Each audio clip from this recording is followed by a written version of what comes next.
Hello everyone. आपको बहुत अच्छे से पता है कि सीबीएसई ने अपनी डेट शीट जो है वो अनाउंस कर दी है। नाउ अब अपनी लगाम कस लीजिए और लग जाइए काम पे। काम पे मतलब बाहर नहीं जाना काम करने के लिए, पढ़ने के काम पे लग जाओ। और पढ़ते टाइम पे ना जिन्होंने अपना सिलेबस कंप्लीट कर लिया है उनको ये रहता है कि यार पहले के ईयर्स के जो क्वेश्चन पेपर्स थे उनके अंदर कैसे क्वेश्चंस आए होंगे, जिसका अगर हमें पता होता तो हम बहुत इजीली है ना आगे की प्रिपरेशन कर लेते। तो कुछ बच्चे ऐसे होते हैं कि यार नहीं ये नहीं वो नहीं, 2016 का निकालो, 17 का निकालो, 18 का निकालो।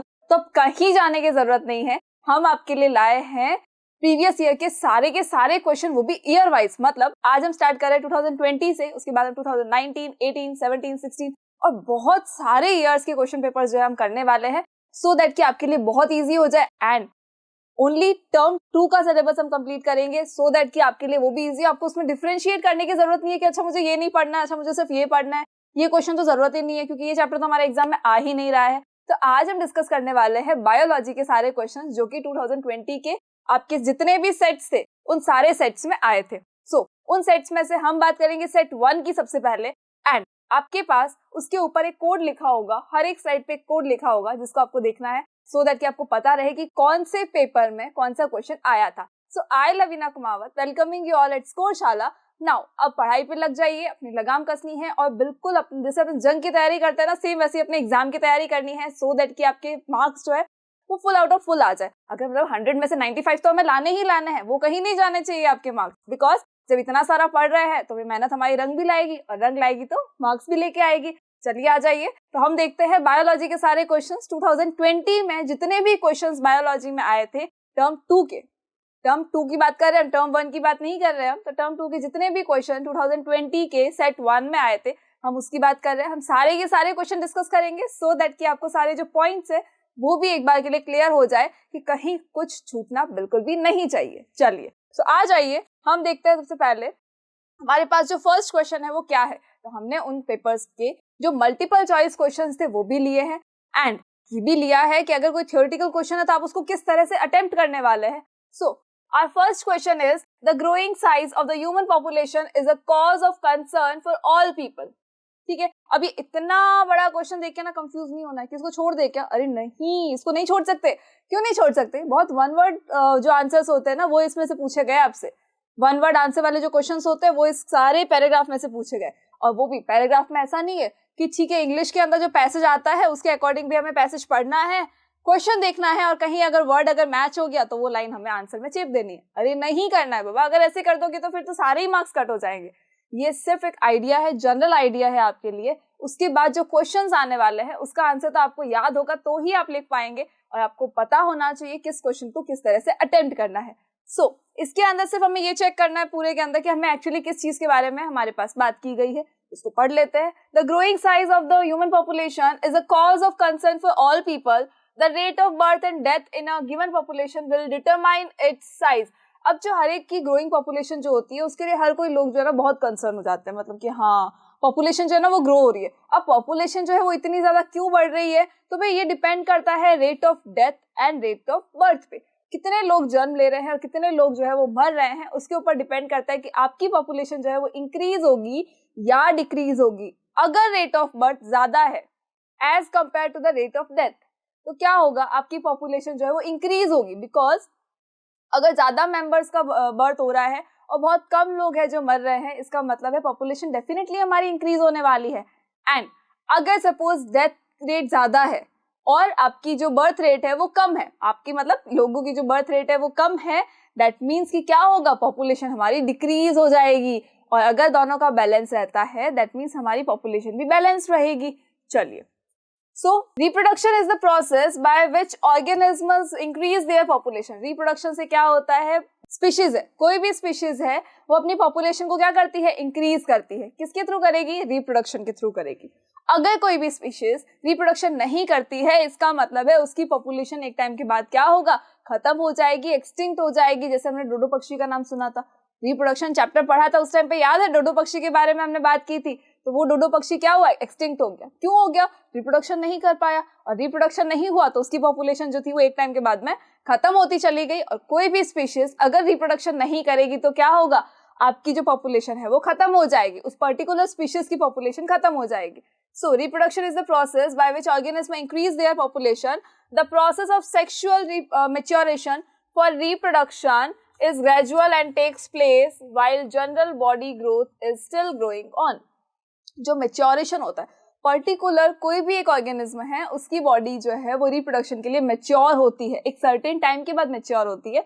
तो जो सर्टेन टाइम के बाद जब वो मैच्योर हो रही है उस टाइम पे वो रिप्रोडक्शन के लिए तैयार हो रही है. लेकिन साथ ही साथ मीनवाइल उसके साथ क्या काम हो रहा है, उसकी बॉडी जो है वो भी ग्रो कर रही है. उनकी जो बॉडी है उस ऑर्गेनिज्म की वो भी पर्टिकुलरली ग्रो करेगी, कंटिन्यूअसली ग्रो करती रहेगी. Some degree of sexual maturation does not necessarily mean that the mind or body is ready for sexual acts or for having and bringing up children. भाई generally जो हम बोलते हैं कि भाई सेक्सुअल मैच्योरेशन हो रहा है, तो सेक्सुअल मैच्योरेशन का जो टाइम होता है, जब सेक्सुअल मैच्योरेशन हो रहा है, इट्स नॉट कंपल्सरी कि उस मैच्योरेशन के पीरियड में आप रिप्रोडक्शन कर सकते हैं या आप कोई बेबी को जन्म दे सकते हैं या आप कंसीव कर सकते हैं. It's not compulsory. मतलब एक बार आपकी बॉडी अगर सेक्सुअली पूरा मैच्योर हो जाती है, उसके बाद हम सोच सकते हैं कि हाँ हम अब बेबी कंसीव करने के लिए ओके है, परफेक्ट है, अब हम बेबी कंसीव कर सकते हैं. लेकिन कई बार ऐसा होता है कि सेक्सुअल मैच्योरेशन पीरियड जो होता है वो कंटिन्यूस चल रहा है और उस टाइम पीरियड में अगर हम सोचे कि हाँ बेबी कंसीव कर लेंगे तो इट्स नॉट कंपल्सरी कि आप कर ही लेंगे. एंड इट्स ये भी नहीं है कि हाँ नहीं ही कर पाएंगे, ऐसा कुछ भी नहीं होते. Now various contraceptive devices are being used by human beings to control the size of population. भाई हमने ये सुना है, हम दो हमारे दो, बच्चे दो ही अच्छे, ऐसे बहुत सारे नारे हमने सुने हैं, है ना. ये स्लोगन्स अगर हमने सुने हैं, इसका मतलब ये स्लोगन्स क्यों है, तो ये स्लोगन्स इसलिए है कि अगर जितनी छोटी फैमिली होगी उतना ही ज्यादा अच्छा होगा. क्यों होगा, तो एक जनरल अगर आइडिया हम देखें तो हमें पता है कि अच्छा इतनी महंगाई बढ़ रही है, इतनी महंगाई बढ़ रही है. मतलब कोई भी जो एक न्यूली मैरिड कपल होता है वो हमेशा एक प्लान जरूर करता है कि हाँ हमें एक बच्चा चाहिए या दो बच्चे चाहिए. हम जो है उस महंगाई के अंदर मतलब क्या करेंगे, इतनी महंगाई है तो इतनी हमारी अर्निंग है, इतनी महंगाई चल रही है, उसके अकॉर्डिंग क्या दो बच्चों में सेट हो जाएगा, क्या दो बच्चों की परवरिश हम कर पाएंगे या तीन की हम कर पाएंगे या फिर एक की ही हम कर पाएंगे. तो ये फैमिली प्लानिंग क्यों की जाती है, सो दैट कि आपकी फैमिली जो है आपको मेंटल प्रेशर नहीं हो. फैमिली अगर ज्यादा इंक्रीज हो जाएगी तो आपको मेंटली प्रेशर होगा, आपको अर्निंग का प्रेशर भी रहेगा. That is why family planning की जाती है. और उस फैमिली प्लानिंग के टाइम पे अगर किसी को बेबी नहीं चाहिए होता है या एक ही चाहिए या दो ही चाहिए तो वो क्या करते हैं, वो कॉन्ट्रासेप्टिव पिल्स का यूज करते हैं. तो जो कॉन्ट्रासेप्टिव पिल्स होती है उससे क्या होता है, साइज ऑफ पॉपुलेशन को आप कंट्रोल कर सकते हो, बिकॉज आप कंसीविंग को रोक सकते हो. सो अब हम आते हैं इसके क्वेश्चंस पे. क्वेश्चंस में देखो क्या क्वेश्चन है. फर्स्ट हमारा first question is list 2 common science of sexual maturation in boys and girls. मैं अभी आपको सिर्फ और सिर्फ क्वेश्चन एक्सप्लेन कर रही हूँ, अभी मैं आपको आंसर नहीं बता रही, आप आंसर खुद सोचो. तब तक जब तक मैं आपको क्वेश्चन एक्सप्लेन करती हूँ अपने आंसर्स खुद सोचिए कि आपको याद है या नहीं है. तो एक बार का ये रिवीजन भी हो जाएगा और एक बार के लिए आपको ये भी पता चल जाएगा कि प्रीवियस ईयर में कितने क्वेश्चन और कैसे क्वेश्चन आ चुके हैं. चलिए, list 2 common science of sexual maturation in boys and girls. तो सेक्सुअल मैच्योरेशन के साइंस क्या होते हैं बॉयज एंड गर्ल्स में, तो याद होगा आपको जब हमने एज ऑफ प्यूबर्टी पढ़ा था. द एज ऑफ प्यूबर्टी कौन सी एज होती है, तो वो एज ऑफ प्यूबर्टी जो होती है वो 10 to 14 के बीच में वेरी करती है. बॉयज एंड गर्ल्स में डिफरेंट होती है. दोनों के अंदर एक ऐसी एज जब उनकी बॉडी सेक्सुअली मैच्योर होना शुरू कर देती है. जब बॉयज और गर्ल्स की बॉडी मतलब कोई भी जो ह्यूमन बॉडी है वो अपने आप को सेक्सुअली मैच्योर करना शुरू कर देती है, तो जब वो सेक्सुअली मैच्योर करना स्टार्ट कर रही है उस एज को हम बोलते हैं द एज ऑफ प्यूबर्टी. क्या बोलते हैं उसको हम, the age of puberty. And at the age of puberty क्या होता है, बॉडी के अंदर बहुत सारे चेंजेस होते हैं. भाई आप भी तो प्यूबर्टी की एज के आसपास ही हो, तो आपको पता होगा कि आपकी बॉडी के अंदर क्या क्या चेंजेस हो रहे हैं. आवाज की गर्ल्स की आवाज पतली हो जाना, बॉयज की आवाज एकदम भारी हो जाना, प्यूबिक एरियाज के ऊपर हमारे हेयर आ जाना, हमारी बॉडी जो है उनका शेप डिफरेंट हो जाना, एकदम से चेंज होने लग जाना, हमारे जो फेस पे हेयर आ जाना, फेशियल हेयर आ जाना. तो ये सारी चीजें क्या है, ये सारी चीजें हैं जब आपकी एज ऑफ प्यूबर्टी आ जाती है उस टाइम पे आपकी बॉडी जो है वो सेक्सुअली मैच्योर होने लगती है. आपकी बॉडी जो है वो सेक्सुअल हार्मोन्स को सेक्रेट करने लगती है और उन हार्मोन्स की वजह से ही क्या होता है, आपकी बॉडी के अंदर कुछ चेंजेस होने लगते हैं. और वही चेंजेस जो होते हैं उन्हीं चेंजेस के बारे में यहाँ पूछा गया है कि आपकी बॉडी में कौन कौन से चेंजेस हो रहे हैं. If you are a boy तो आपको पता होगा कि आपकी दाढ़ी मूंछ आने लग गई है. And if you are a girl तो आपको पता होगा कि आपकी जो चेस्ट वाला पार्ट है, जो आपका ब्रेस्ट एरिया है, वो क्या होता है, वो इंक्रीज होने लग गया है. क्यों होने लग गया भाई, आपकी शेप एकदम चेंज क्यों होने लग गई है, because you are at the age of puberty. आपको इसमें तो सोचने की जरूरत ही नहीं है और ये बहुत अच्छा टॉपिक है, रिवाइज तो बहुत इजीली हो गया होगा आपको। ठीक है, चलिए, what is the result of reckless female foeticide. अब इसका रिजल्ट क्या होगा, किसका रिजल्ट, रेकलेस फीमेल फर्टिसाइड। मतलब भाई रेकलेस फीमेल फर्टिसाइड का क्या मतलब हुआ, इसका मतलब ये हुआ कि जब पता हो कन्या भ्रूण हत्या के नाम से हमने सुना होगा, एक हिंदी के अंदर एक वर्ड आता है कन्या भ्रूण हत्या, बस वही है ये, अबॉर्शन करवा लिया जाता है। जब किसी को पता चलता है कि हमारे जो पेट के अंदर जो बेबी है वो कौन है, वो एक बेबी गर्ल है, तो जैसे ही उनको पता चलता है वो लोग क्या करते हैं, उस बेबी गर्ल का अबॉर्शन करवा देते हैं, सो दैट कि उनको क्यों करवाते हैं, बिकॉज उनको लड़की नहीं चाहिए, और सो दैट कि उस बेबी का जो है वो बॉर्न भी नहीं हो, बेबी गर्ल का बॉर्न नहीं हो। अगर लड़का होगा तो वैसा नहीं करेंगे, बट लड़की होगी तो ऐसा कर देते हैं। अब ये नहीं है, बट पहले ये होता था, ज्यादा होता था, अब कुछ कम हो गया, बट स्टिल कहीं कहीं होता भी होगा, तो हमें कैसे पता चलेगा, ये काफी एरियाज में अभी भी चल रहा है। So what is the result of reckless female foeticide. अगर फीमेल फर्टिसाइड को कंटिन्यूअसली उसका अबॉर्शन हो रहा है, अगर कन्या का जो लड़की का जो फीटस है उसको अगर हम मार रहे हैं कंटिन्यूअसली, अगर उसको हम खत्म कर रहे हैं, तो क्या होगा भाई, लड़कियां खत्म हो जाएगी, यही होगा। अगर बॉयज का रेशियो बढ़ गया, भाई गर्ल्स को तो हम पैदा ही नहीं होने दे रहे हैं, उनका बर्थ ही नहीं हो पा रहा है, तो क्या होगा, गर्ल्स का रेशियो कम हो जाएगा, बॉयज का रेशियो इंक्रीज हो जाएगा। तो ये जो इम्बैलेंस हुआ है, ये अर्थ के इम्बैलेंस में आपको हेल्प करेगा, बहुत अच्छे से हेल्प करेगा आपके अर्थ के इम्बैलेंस में। चलिए, which contraceptive method changes the hormonal balance of the body. आपकी बॉडी के अंदर जो हार्मोनल बैलेंस है उसको चेंज करने के लिए कौन सा कॉन्ट्रासेप्टिव मेथड यूज करते हैं, कौन सा कॉन्ट्रासेप्टिव मेथड जो है वो यूज आता है। कॉन्ट्रासेप्टिव मेथड का मतलब जब किसी लेडी को कंसीव नहीं करना होता है तो वो हमेशा क्या करते हैं, कॉन्ट्रासेप्टिव मेथड्स का यूज करते हैं। तो उनमें से ऐसा कौन सा कॉन्ट्रासेप्टिव मेथड है जिसकी वजह से फीमेल बॉडी के हार्मोन्स में चेंजेस हो जाता है, तो आपको पता होगा कॉन्ट्रासेप्टिव पिल्स। पिछली वाली स्लाइड में देखो क्या है, लास्ट लाइन देखो, various contraceptive devices are being used by human beings to control the size of population. Contraceptive devices use किए जाते हैं, उन डिवाइस के अंदर एक नाम आता है पिल्स का। तो जो कॉन्ट्रासेप्टिव पिल्स या जो ओरल पिल्स होती है वो क्या करती है, वो आपकी बॉडी के अंदर उस बेबी को कंसीव तो नहीं होने देती, लेकिन आपके हार्मोन्स में चेंज कर देती है। जब फीमेल के हार्मोन में चेंज होगा तो डेफिनेटली उसकी बॉडी के अंदर भी चेंज होगा और वो कहीं ना कहीं वो उसको हार्म ही करेगा। The next question is right 2 factors that determine the size of a population. भाई ये तो बहुत इजी है, लास्ट वाली स्लाइड में आ जाओ एक बार तो आपको पता है। देखो सेकंड लाइन देखो क्या है, the rate of birth and death, this is the answer. मैंने आपको आंसर ही बता दिया पहले ही, क्वेश्चन समझाने से पहले ही मैं आपको आंसर बता रही हूँ। The rate of birth and death is the answer of question number D.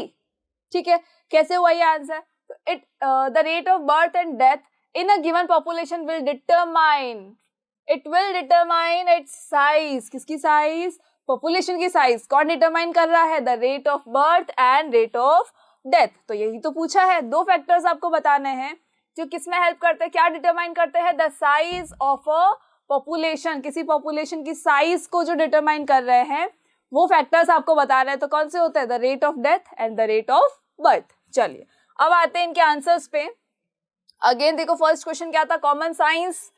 जब सेक्सुअल मैच्योरेशन का पीरियड है उस टाइम बॉयज और गर्ल्स के अंदर कॉमन साइन कौन सा होता है। तो बहुत इजीली भाई आपको पता है क्या क्या चेंजेस हो रहे हैं बॉडी के अंदर, वो सारे के सारे लिख दो। और सारे मतलब जब 2 पूछे तो 2 ही आपको लिखना है, वो भी पॉइंट वाइज लिखने हैं, डायरेक्ट नहीं लिखना है। Thick hair growth definitely in armpits. कहाँ होंगे, आर्मपिट्स में होंगी, जेनिटल एरियाज के अंदर होंगी। थिनर हेयर हो जाएंगे आर्म्स पे, लेग्स पे, फेस पे, मतलब फेशियल हेयर भी बढ़ने लग जाएंगे एकदम से। And the secretion of oil secretion from glands on skin, occurrence of pimples. मतलब जो ऑयल ग्लैंड्स होती है वो एक्टिवेट हो जाएंगी आपकी बॉडी के फेस के ऊपर। जो ऑयल ग्लैंड्स है वो एकदम से एक्टिवेट हो जाएंगी और एक्टिवेट होके क्या करेंगी, रोज हमारे फेस को क्या बना देगी, ऑयली बना देगी, और उससे क्या होगा, पिंपल्स भी बढ़ जाएंगे। सो ये तो क्या है, कॉमन साइंस है जो दोनों के अंदर होते हैं। भाई दोनों के जो डिफरेंट साइंस है वो हमें पता है। अगर कोई लड़की उसको पता है कि मेरी बॉडी में क्या क्या चेंजेस हो रहे हैं, अगर कोई लड़का है तो उसको भी पता है कि मेरी बॉडी में क्या क्या चेंजेस हो रहे हैं। लेकिन दोनों के जो कॉमन होता है वो क्या होता है, तो कॉमन साइंस में ये आता है कि ऑयल ग्लैंड्स, जो फेस के ऊपर ऑयल ग्लैंड्स होते हैं वो दोनों के ही, चाहे वो बॉय है चाहे वो गर्ल है, दोनों के ही जो ऑयल ग्लैंड्स है वो एक्टिवेट हो जाएंगे और एक्टिवेट होने की वजह से क्या हो जाएगा, पिंपल्स बढ़ने लग जाएंगे। तो जैसे ही आप आते हो at the age of puberty, आपके पिंपल्स जो होते हैं वो एकदम से बढ़ने लग जाते हैं। एंड जेनिटल एरियाज पे हेयर आना, फेशियल हेयर आना, इट्स वेरी कॉमन और सबके अंदर कॉमन है ये। चलिए the next question is what is the result of reckless female foeticide? Reckless female foeticide बताया था अभी, जो एबॉर्शन होता है उसका क्या रिजल्ट रहता है? तो भाई imbalance in the ratio of boys and girls. चलिए, imbalance in male female ratio, decline in child sex ratio. Definitely हमारा जो रेशियो होगा बॉयज एंड गर्ल्स का वो ऑटोमेटिकली इम्बैलेंस हो जाएगा। वैसे भी अगर देखा होगा, अगर 1000 पे हम गर्ल्स की बात करें, बॉयज अगर 1000 और गर्ल्स की अगर हम बात करें तो वो अप्रॉक्स 900 कुछ समथिंग होता है, 906 समथिंग ऐसा कुछ होता है। I don't know what is the figure, but still ये आपने एसएसटी के अंदर देखा होगा कि 900 समथिंग का कुछ रहता है। लेकिन कभी भी ये नहीं देखा होगा कि 1000 रेशियो 1000 है, बिल्कुल भी नहीं। लड़कियों का रेशियो हमेशा कम होगा, लड़कों का रेशियो हमेशा ज्यादा होगा, because of reckless female foeticide. So I hope it is clear. The next question is C और डी अभी बाकी है, कहाँ जा रहे हो? चलो, Which contraceptive method changes the hormonal imbalance of the body? Body के अंदर जो हार्मोनल इम्बैलेंस होता है वो कौन करने वाला है, किसकी वजह से हो जाएगा hormonal imbalance? The oral pills. जो कॉन्ट्रासेप्टिव पिल्स होती है या जो ओरल पिल्स होती है उसकी वजह से फीमेल बॉडी के अंदर बहुत सारे हार्मोन्स जो होते हैं वो चेंज होते हैं। तो हार्मोनल इम्बैलेंस किसकी वजह से होता है? कॉन्ट्रासेप्टिव पिल्स या फिर ओरल पिल्स की वजह से होता है। इसीलिए कहा जाता है कि ज़्यादा कॉन्ट्रासेप्टिव पिल्स का यूज़ नहीं करना चाहिए, वो हमेशा आपकी बॉडी को क्या करेगी? हार्म ही करेगी। Right, 2 factors that determine the size of a population. भाई इसका तो आंसर क्वेश्चन पढ़ने से पहले ही मैंने आपको बता दिया था। The rate of birth and rate of death. जितनी ज़्यादा बर्थ होगी और जितना कम डेथ होगा, डेफिनेटली आपकी पॉपुलेशन क्या होने वाली है? इंक्रीज होने वाली है। और जैसे ही रेट ऑफ बर्थ जो है वो कम हो जाएगा, रेट ऑफ डेथ बढ़ जाएगी, तो आपकी पॉपुलेशन जो है वो डिक्रीज हो जाएगी। दोनों के अंदर बैलेंस बनाना बहुत ज़्यादा ज़रूरी है। लेकिन आज की डेट में अगर देखा जाए तो हमेशा क्या होता है? रेट ऑफ बर्थ जो है वो इंक्रीज हो रही है, बहुत ज़्यादा इंक्रीज हो रही है, और rate of death as compare to the rate of birth थोड़ी सी कम है। तो वो कम होने की वजह से क्या हो रहा है? कंटिन्यूअसली पॉपुलेशन जो है वो बढ़ रही है। चलिए, आई होप कि फर्स्ट क्वेश्चन आपको क्लियर होगा। Now come to the second question. Define the term pollination. Differentiate between self-pollination and cross-pollination. What is the significance of the pollination? अब यहाँ पे 3 क्वेश्चन है आपके पास में और तीनों का आंसर आपको देना है। तो याद रखिए कि जब भी आपके एग्जाम के अंदर 3 क्वेश्चन या 2 क्वेश्चन अगर एक के अंदर ही कंबाइन करके दे दिए हैं तो हमेशा आपको जो आंसर लिखना है वो पॉइंट वाइज लिखना है। हमेशा आंसर कैसे लिखेंगे आप? वो आंसर लिखेंगे आप पॉइंट वाइज। कभी भी डायरेक्ट एक पैराग्राफ में आंसर नहीं करना है। अगर पैराग्राफ में आंसर करते हो बेटा तो आपको पूरे मार्क्स मिले ना मिले कोई कंपलसरी नहीं है, बिकॉज एग्जामिनर जो है वो पूरा का पूरा क्वेश्चन कब तक पढ़ेगा? अगर आपने पूरा एक पेज भर दिया एक ही पैराग्राफ के अंदर तो इट्स नॉट पॉसिबल ना कि वो भी पूरा का पूरा पेज आपका पढ़े। तो आपको क्या करना है? हमेशा पॉइंट वाइज आंसर लिखना है। तो पॉइंट वाइज ना ईजी हो जाता है आपके लिए भी लिखना और उनके लिए भी पढ़ना ईजी हो जाता है। चलिए, सो फर्स्ट क्वेश्चन क्या है? Define the term pollination. Simple है, पॉलिनेशन को डिफाइन करना। तो सबसे पहले हम किसकी बात करेंगे? ओनली पॉलिनेशन की बात करेंगे। चलिए, तो पॉलिनेशन क्या होता है? तो हमने पढ़ा है, फ्लावर का स्ट्रक्चर पढ़ा है आपने? फ्लावर का स्ट्रक्चर पढ़ा होगा भाई, हम नहीं पढ़ाया है, पढ़ा होगा क्या? देखो वीडियोस अगर नहीं देखे हैं तो।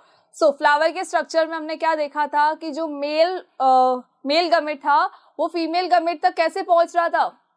By the process of pollination. और बीच में हमने इंसेक्ट्स वगैरह को भी लिया था, एजेंट्स लगाए थे उसको पहुंचाने के लिए। मेल गमेट से मेल गमेट को फीमेल गमेट तक पहुंचाने के लिए किसको हायर किया था? भाई एजेंट्स को हायर किया था। इतना पैसा खर्च करने के बाद आप भूल कैसे सकते हो? तो हमने उनको हायर किया था सो दैट कि जो मेल गमेट है वो फीमेल गमेट तक पहुंच जाए और फर्टिलाइजेशन हो जाए। कैसे किया था? कौन किसको किया था? किसको किया था? इंसेक्ट्स को किया था, विंड को किया था, एयर को किया था। तो ये सब क्या थे? ये फ्री ऑफ कॉस्ट वाले हमारे एजेंट्स हैं जो कभी हमसे पैसा नहीं लेते। चलो, पॉलिनेशन क्या है? तो हमारे पास देखो फ्लावर के स्ट्रक्चर में जो मेन एक स्ट्रक्चर होता है वो होता है ये वाला। ये क्या है? ये है फीमेल पार्ट ऑफ, ये क्या है? ये है female part of the flower. और यहाँ पर साइड्स में क्या होता है? Male part of the flower. बहुत सारे मेल पार्ट्स होते हैं, यहाँ बहुत सारे ऐसे मेल पार्ट्स हो जाएंगे। ये फिलामेंट हो गया, ऊपर हो गया एंथर, भूलना बिल्कुल भी नहीं है। ये क्या है? फिलामेंट है। ये क्या है? सेंटर वाला क्या है? एंथर है। ये क्या है? एंथर। एंथर के अंदर ही क्या प्रेजेंट होता है? पोलिन ग्रेन्स प्रेजेंट होते हैं। एंथर के अंदर पोलिन ग्रेन्स प्रेजेंट होते हैं। और यहाँ पे क्या होगा? ये जो आपको राउंड राउंड नजर आ रहा है, यहाँ पे क्या होगा? यहाँ पर होगा, ये है ओवरी। और ओवरी के अंदर क्या होता है? ओव्यूल्स होते हैं। ये है ओवरी। ओवरी के अंदर क्या प्रेजेंट होते हैं? ओव्यूल्स प्रेजेंट होते हैं। Ovule is the female gamete and anther के अंदर क्या प्रेजेंट होगा? Pollen grains. Pollen grains are the male gametes. अब जो मेल गमेट है, यहाँ पर जो मेल गमेट प्रेजेंट है, यहाँ से यहाँ पे आना ताकि वो फीमेल गमेट से मिले और फर्टिलाइजेशन हो, this is the process of pollination. अब इसका आंसर कैसे लिखोगे भाई? हमने ये तो समझ लिया कि चलो ठीक है, यहाँ से उठा के यहाँ ले जाना है, दैट्स ओके। तो हमने क्या बोला, ये कौन सा प्रोसेस है? It is the process by which what, कौन ले जा रहा है, कौन जा रहा है? पोलिंग ग्रेन जा रहा है ना, by which pollen grain transfer to the stigma, not female gamete. वो फीमेल गमेट पे डायरेक्ट ट्रांसफर कैसे हो सकता है? चलो, pollination is the transfer of pollen grain from anther to stigma. Pollination क्या है? It is the process by which pollen grain transfer to stigma, from anther to stigma. Pollen grain क्या करता है? यहाँ पे है एंथर, एंथर के अंदर है पोलिंग ग्रेन, यहाँ से ये कहाँ जाएगा? फीमेल गमेट के पास इसको जाना है, तो इसको कहाँ जाना पड़ेगा? पहले इसको जाना पड़ेगा यहाँ पर, मतलब ये क्या है? ये है स्टिग्मा, जो फीमेल पार्ट है ना, ये इसका स्टिग्मा है। तो यहाँ एंथर के अंदर से जो पोलिंग ग्रेन्स है वो जाएंगे, यहाँ से उड़ के चले जाएंगे यहाँ पर स्टिग्मा के ऊपर। So pollination is the process by which pollen grains transfer from anther to stigma. So I hope कि फर्स्ट क्वेश्चन आपको क्लियर है, और फर्स्ट क्वेश्चन का आंसर कैसे लिखना है ना, ये भी आपको क्लियर हो चुका होगा। चलिए, सो फर्स्ट क्वेश्चन का आंसर आपको कैसे लिखना है? तो हमेशा पॉइंट वाइज लिखना है। तो फर्स्ट पॉइंट डालो और उसका आंसर लिख दो, ताकि टीचर्स को भी पता रहे चेक करते टाइम पे कि हाँ ये फर्स्ट क्वेश्चन का आंसर है। सो उनके लिए भी थोड़ा सा वो इजी हो जाए, आपके लिए भी इजी हो जाए। पूरा पैराग्राफ लिखोगे तो आप भी सोचोगे कि यार ये आंसर कैसे हो गया, हम तो थक भी गए लिखते लिखते। तो इट्स बेटर कि आप पॉइंट वाइज लिखो उसको। चलिए, तो फर्स्ट क्वेश्चन का आंसर हो गया। Now second question, differentiate between self pollination and cross pollination. आपको self pollination and cross pollination के बीच में क्या बताना है? डिफरेंस बताना है। नाउ सेल्फ पॉलिनेशन क्या होता है और क्रॉस पॉलिनेशन क्या होता है? सबको बताया था कि सेल्फ पॉलिनेशन क्या होता है, जब एंथर से स्टिग्मा पर कौन जा रहा है? मेल गमेट जा रहा है। जब वो अपने ही प्लांट के किसी फ्लावर के ऊपर जाता है, या सेम फ्लावर के अंदर जब पॉलिनेशन हो रहा है, this is the self pollination. और जैसे ही प्लांट चेंज हो जाएगा, मतलब एक फ्लावर है उसके ऊपर जो मेल गमेट है वो किसी और प्लांट के फ्लावर के फीमेल गमेट के ऊपर, मतलब वहाँ पे फीमेल गमेट के पास जाएगा, स्टिग्मा तक, उसके फीमेल पार्ट के स्टिग्मा तक जाएगा, तो वो क्या होगा? वो होगा cross pollination. So transfer of pollen grain in the same flower. And cross pollination क्या होता है? Transfer of pollen grain from one flower to another flower पे जैसे जाएगा वो क्या हो जाएगा? क्रॉस पॉलिनेशन होगा। कैसे होगा तो मैं आपको बताती हूँ। चलिए देखिए क्या होता है। सपोज हमारे पास एक फ्लावर है, एक फ्लावर के अंदर क्या है भाई? सबसे पहले क्या होता है? फीमेल पार्ट होगा यहाँ पे। चलो ये हो गया फीमेल पार्ट। इस फीमेल पार्ट के पास में क्या है? बहुत सारे मेल पार्ट्स भी है इसके आसपास में। तो ये हो गया भाई हमारा मेल पार्ट, ठीक है। अब मैंने क्या किया? फ्लावर इसका चेंज कर रही हूँ मैं। फ्लावर मैंने चेंज कर दिया, और चलो येलो कलर ले लो। चलो ये दूसरा फ्लावर है जो बहुत दूर रहता है, बहुत दूर किसी और प्लांट के ऊपर रहता है, ये वहाँ का, ये फ्लावर का ये फीमेल पार्ट है। और ये देखो ये बहुत सारे क्या हो गए? ये हो गए हमारे मेल पार्ट। चलिए ये बहुत सारे मेल पार्ट हो गए। मान लेना कि ये फ्लावर है, फ्लावर के अंदर की हम बात कर रहे हैं। चलो जब इस वाले का पोलिंग ग्रेन, जो इस वाले फ्लावर, जो ये फ्लावर 1 है भाई, F1 लिख रही हूँ मैं, फ्लावर 1, ये F2 मतलब फ्लावर 2, ठीक है। जब फ्लावर 1 जो है उसका कोई अगर मेल गमेट है, मतलब यहाँ पर जो मेल गमेट्स होंगे, मतलब पोलिंग ग्रेन्स होंगे, वो जब इंसेक्ट के थ्रू, विंड के थ्रू या वाटर के थ्रू यहाँ से जब स्टिग्मा पे चले जाएंगे, तो हम क्या कहेंगे? ये कौन सा पॉलिनेशन है? It is the self pollination. ये कौन सा पॉलिनेशन है?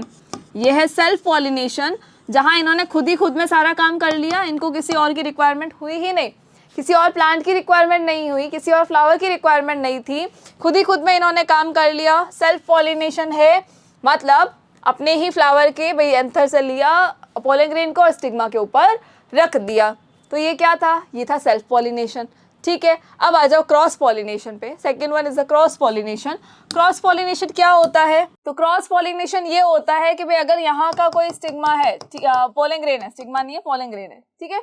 इस फ्लावर का, फ्लावर 1 का अगर कोई पोलिंग ग्रेन है, सपोज किसी इंसेक्ट के पंखों के ऊपर चिपक गया, इंसेक्ट के पंखों के ऊपर जाके चिपक गया, या हवा के थ्रू ये चला गया कहीं और, तो किसी और प्लांट के, किसी और फ्लावर के ऊपर जाके उसके स्टिग्मा पे चला गया। अब जैसे ही वहां गया तो वहां से उड़ेगा थोड़ी ना वापस कि नहीं नहीं नहीं ये तो फैमिलियर नहीं लग रहा। अरे नहीं, पोलिंग ग्रेन कभी भी इधर उधर नहीं जाते हैं। जहां पहुंच गए वहां पहुंच गए, जिस स्टिग्मा से मिल गए उस ओके, वहां से चले जाएंगे अंदर की तरफ। अंदर कहाँ जाएंगे? किससे मिलने जाएंगे? इसके ओव्यूल से मिलने जाएंगे, that is a female gamete, तो ये फीमेल गमेट से मिलने जाएंगे। अब देखो फ्लावर चेंज हुआ, ठीक है, मेल पार्ट इस फ्लावर का, फीमेल पार्ट इस फ्लावर का चेंज हो गया, प्लांट चेंज हुआ, दैट मीन्स ये कौन सा पॉलिनेशन है, it is the cross pollination. So I hope कि ये आपको क्लियर है कि क्रॉस पॉलिनेशन क्या होता है। जैसे ही हम सेम फ्लावर की बात करेंगे, जो ये ट्रांसफर हो रहा है, पॉलिनेशन जो हो रहा है सेम फ्लावर में होगा, मतलब क्या है, ये सेल्फ पॉलिनेशन है। और जैसे ही प्लांट चेंज हो जाएगा, फ्लावर चेंज हो जाएगा, वैसे ही क्या हो जाएगा, ये क्रॉस पॉलिनेशन, ठीक है। चलिए the next question is what is the significance of pollination. भैया आपका थर्ड पॉइंट होना चाहिए, थर्ड पॉइंट क्यों होगा, बिकॉज ये थर्ड क्वेश्चन है। चलिए what is the significance of pollination, pollination का सिग्निफिकेंस क्या है, पॉलिनेशन क्यों जरूरी है। तो भाई आप जो फ्रूट्स खाते हो वो कहाँ से आते हैं, एप्पल आपका कहाँ से आता है, बनाना कहाँ से आता है, पपाया कहाँ से आता है, भाई इतने सारे फ्रूट्स आप खाते हो कहाँ से आते हैं। तो अगर पॉलिनेशन नहीं होगा मतलब कि आपको वो फ्रूट्स नहीं मिल पाएंगे। पॉलिनेशन से क्या होता है, फीमेल गमेट और मेल गमेट जो है उनका फ्यूजन होता है, दोनों मिल जाएंगे एक जगह पे और मिलेंगे तो क्या होगा, फ्यूजन, और फ्यूजन के बाद क्या हो जाएगा, फर्टिलाइजेशन।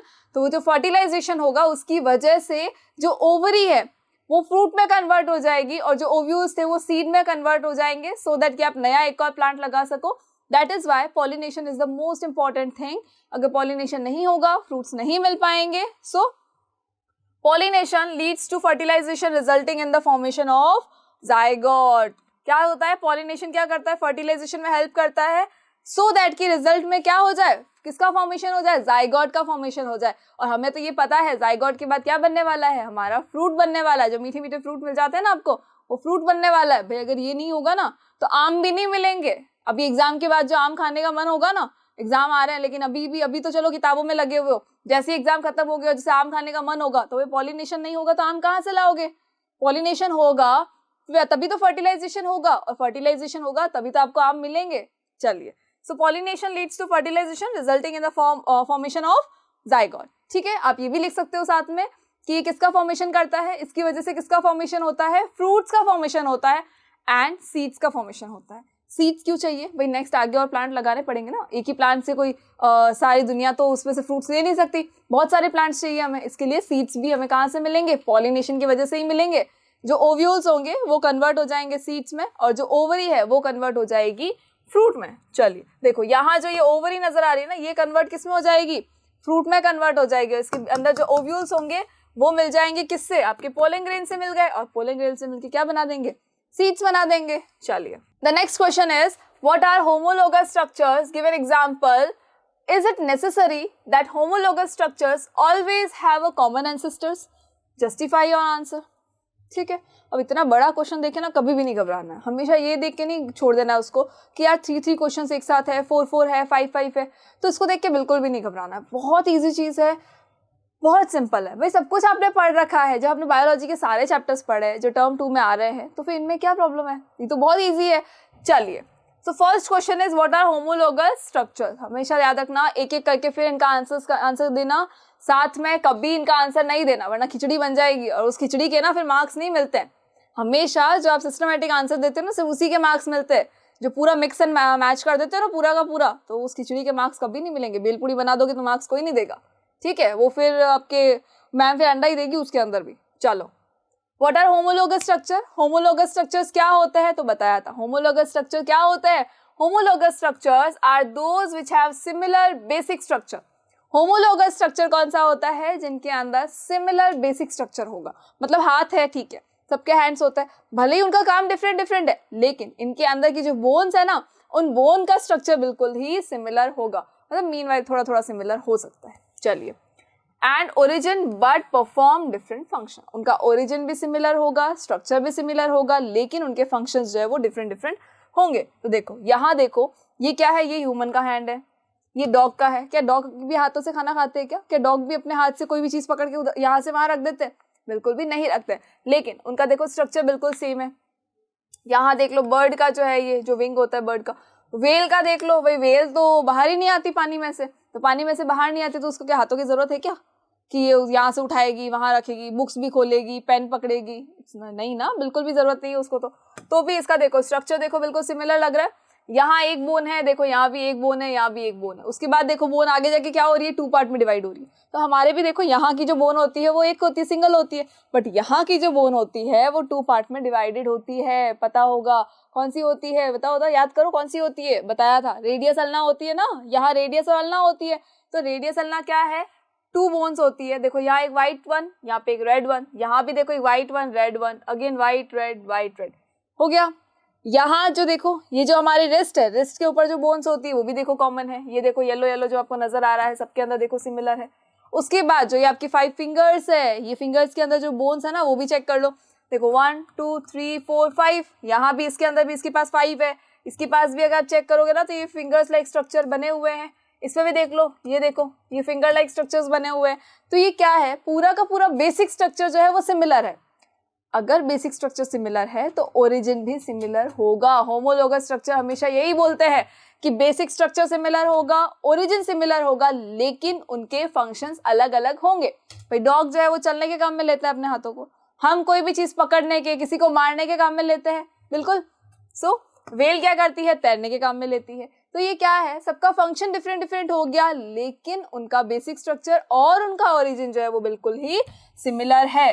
सो ये स्ट्रक्चर्स क्या हो जाएंगे, ये हो जाएंगे हमारे होमोलोगस स्ट्रक्चर्स। बेटा बायोलॉजी है, हमेशा याद रखना, जहां पिक्चर्स जितना ज्यादा फॉर्म कर सकते हो उतना फॉर्म करना।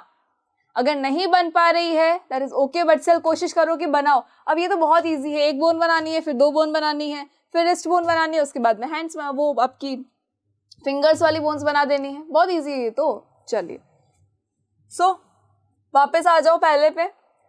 होमोलोगस स्ट्रक्चर की डेफिनेशन आई होप आपको क्लियर है। उसके बाद क्या पूछा है, गिव एन एग्जांपल।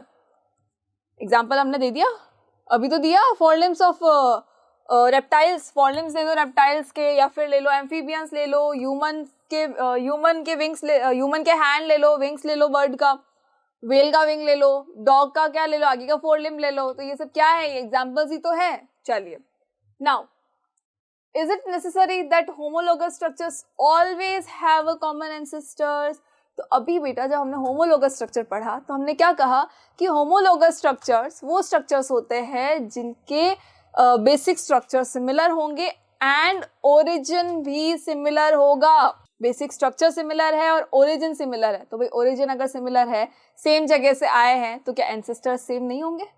बिल्कुल होंगे, एंसेस्टर सेम होंगे, बिकॉज सेम ही स्पीशीज थी जो आगे जाके फर्दर डिवाइड हो गई इतने सारे पार्ट्स के अंदर, और जितने सारे पार्ट्स में डिवाइड हो गए क्या बना दिया उन्होंने, क्या बनाया, अरे बहुत सारे स्पीशीज बना दी उन्होंने। चलिए सो ये इसका आंसर तो सिंपल सा लिखना है, यस इट इज नेसेसरी।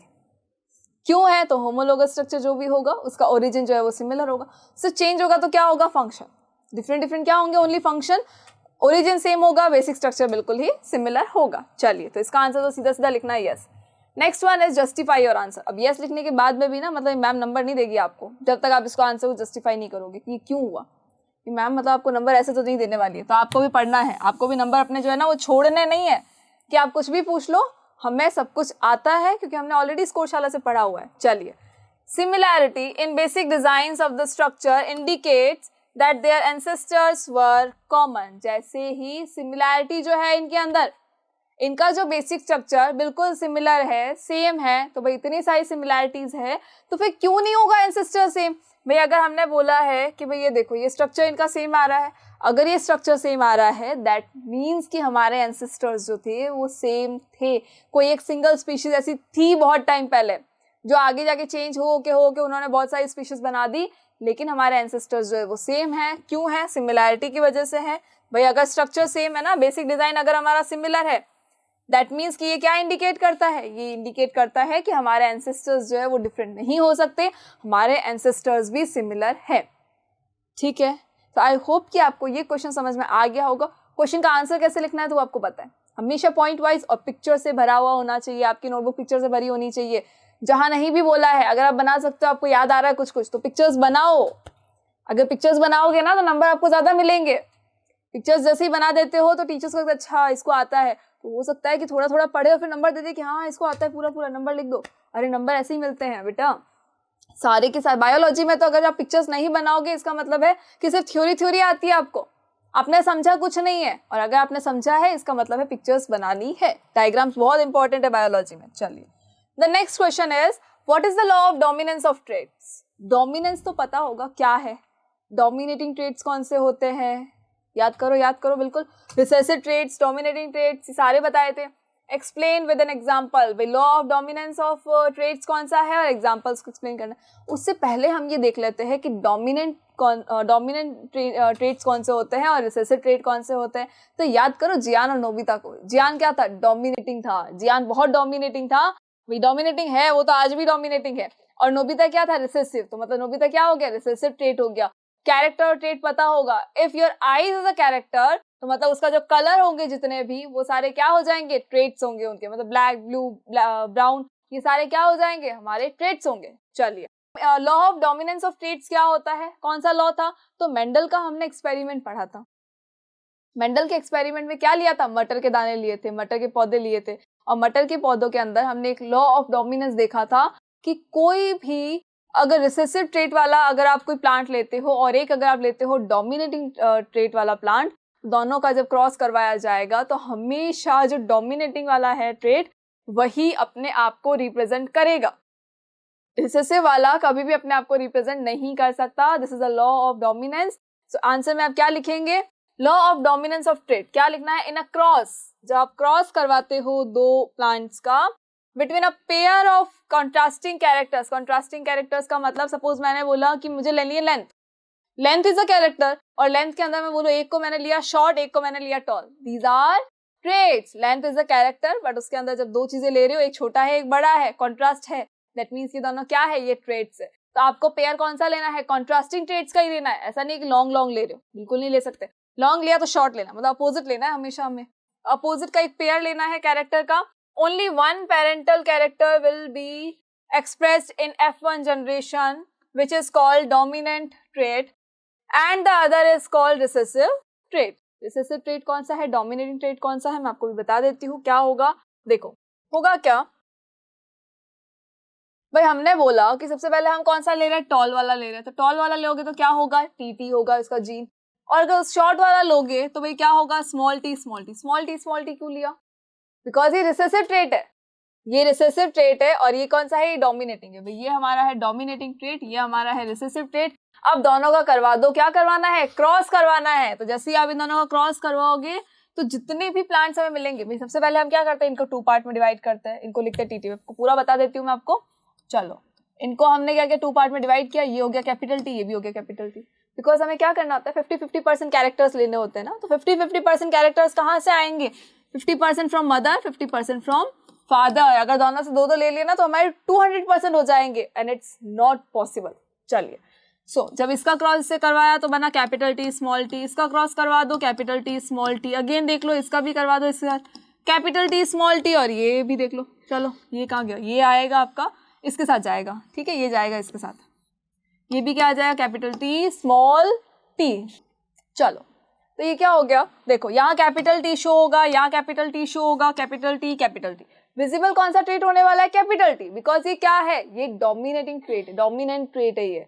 और ये स्मॉल टी क्या है, रिसेसिव ट्रेट। बेटा छोटा सा साइड में बैठा रहेगा तो ये वाला ट्रेट जो है वो नजर नहीं आएगा। कहाँ नहीं नजर आएगा, ये F1 में नजर नहीं आएगा। ये कौन सी जनरेशन है, F1 जनरेशन है। ये वाली जो जनरेशन आई है ना हमारे पास, ये कौन सी जनरेशन है, F1 जनरेशन है। तो F1 जनरेशन में हमेशा जो भी पौधे मेंडल को मिले थे, ग्रेगर जॉन मेंडल को मिले थे, वो सारे कौन से थे, वो टॉल प्लांट्स थे।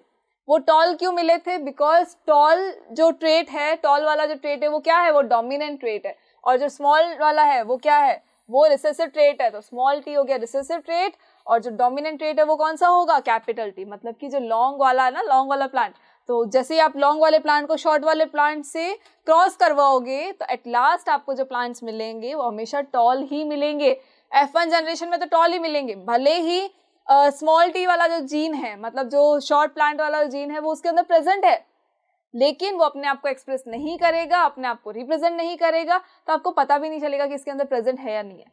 जब आप फिर से उनका क्रॉस करवा के F2 जनरेशन में आएंगे तब पता चलेगा कि अच्छा ये वाला ट्रेट भी वहां प्रेजेंट था, लेकिन ये नजर नहीं आया था। चलिए, सो लॉ ऑफ डोमिनेंस क्या कहता है कि जब भी आप किसी दो एक पेयर है जिसके अंदर कॉन्ट्रास्टिंग ट्रेट्स आप ले रहे हो, कॉन्ट्रास्टिंग कैरेक्टर्स ले रहे हो, उसका जब आप क्रॉस करवाते हो तो हमेशा जो रिप्रेजेंट होने वाला कैरेक्टर है, जो F1 जनरेशन में रिप्रेजेंट होगा, वो हमेशा डोमिनेंट ट्रेट ही विजिबल होगा। रेसेसिव ट्रेट जो है वो अपने आप को एक्सप्रेस कभी भी नहीं करेगा F1 जनरेशन में। This is the law of dominance. चलिए, सो यहाँ भी देख लो, ये टॉल, ये ड्वार्फ या फिर शॉर्ट लिए थे हमने, small T, capital T, small T का जब इनका क्रॉस करवाया तो ये क्या थे, ये पेरेंटल गमेट्स थे, ये पेरेंट गमेट्स थे। और लास्ट में क्या मिला, कैपिटल टी स्मॉल टी। मतलब जो भी आपके प्लांट्स मिले थे वो सारे के सारे क्या हुए थे, वो टॉल प्लांट्स मिले थे, वो शॉर्ट नहीं मिले थे। चलिए, मटर का पौधा याद रखना है, मेंडल को याद रखो, मटर के पौधे को याद रखो, तो ऑटोमेटिकली आपको ये सारे जो लॉ है वो याद हो जाएंगे और आपको पता होगा। इसके अलावा दो और लॉ थे जिसके बारे में हमने डिस्कस ऑलरेडी कर लिया था। चलिए, द नेक्स्ट थिंग इज कि all plants in F1 generation, उसके बाद आपको क्या लिखना है, तो उसके बाद आपको लिखना है all plants in F1 generation were tall, proving that the gene for tallness is dominant over the gene for dwarfness or short, which is not able to express itself in the presence of dominant trait। बताया है बेटा, अभी पूरा explain हो चुका है। अब लिखना कैसे है वो आपको ये देखना है कि जब भी आपके पास में एक टॉल प्लांट और एक ड्वार्फ प्लांट का आप क्रॉस करवा रहे हो तो हमेशा F1 जनरेशन में कौन अपने आप को एक्सप्रेस करेगा, द डोमिनेंट वन। सो जितने भी प्लांट्स आपको F1 जनरेशन में मिलेंगे वो सारे के सारे टॉल होंगे, बिकॉज टॉलनेस जो है वो हावी हो जाएगी किस पे, शॉर्टनेस पे। तो शॉर्टनेस को वो रिप्रेजेंट नहीं होने देगी, एक्सप्रेस नहीं होने देगी। चलिए, सो बी वाला क्वेश्चन हमारे पास क्या था, चलिए हम देखते हैं कि बी वाला क्वेश्चन हमारे पास क्या था। सो बी वाला क्वेश्चन था, Why are the traits acquired during the lifetime of an individual not inherited? भाई acquired क्या है, एक ऐसे traits जिनको कि आप एक्वायर कर रहे हो अपनी लाइफ टाइम में, वो इनहेरिट नहीं होते हैं। क्यों नहीं होते भाई, जब हम बोल रहे हैं कि हमारी बॉडी जो है जिस चीज़ के लिए अडेप्टेड हो जाएगी, जो चेंज हो जाएगा हमारी बॉडी में, वो धीरे धीरे क्या होता है, इनहेरिट होता है और एक टाइम के बाद वो विजिबल होने लगता है। लेकिन जो हमारे एक्वायर्ड ट्रेट्स होते हैं वो कभी भी किसी भी इंडिविजुअल के आगे इनहेरिटेड नहीं होते हैं। अब क्यों नहीं होते हैं भाई, इतना तो होना चाहिए था ये तो, लेकिन क्यों नहीं हुआ, तो हमने पढ़ा है ये वाला ना, हमने तो बहुत अच्छे से पढ़ा है इसको। चलिए, इनहेरिट क्यों नहीं होते, तो इनहेरिट इसलिए नहीं होते हैं बिकॉज वो जो ट्रेट्स होते हैं वो आपके जीन्स में चेंजेस बिल्कुल भी नहीं कर रहे हैं। अब सपोज किसी पेरेंट को कोई ऐसे पेरेंट है जो बहुत अच्छे कुक है, दोनों ही हस्बैंड वाइफ जो है बहुत अच्छे कुक है, तो इट इज कंपल्सरी कि उनका जो बेबी होगा वो भी बहुत अच्छा कुक होगा? नहीं, बिल्कुल भी नहीं। अगर ऐसा कोई कपल है जो सिंगिंग में एक्सपर्ट है, या दोनों में से कोई एक है, मेल या फीमेल में से कोई भी एक अगर सिंगिंग में एक्सपर्ट है, तो क्या ये कंपल्सरी है कि उसका जो बेबी होगा, उन दोनों का जो बेबी होगा, वो भी सिंगिंग में एक्सपर्ट हो? बिल्कुल भी नहीं। क्यों नहीं? जब आप बोल रहे हो कि डीएनए आ रहा है, सब कुछ चेंज हो रहा है, सब कुछ कॉपी हो रहा है, तो फिर ये वाला ट्रेट कॉपी क्यों नहीं हुआ?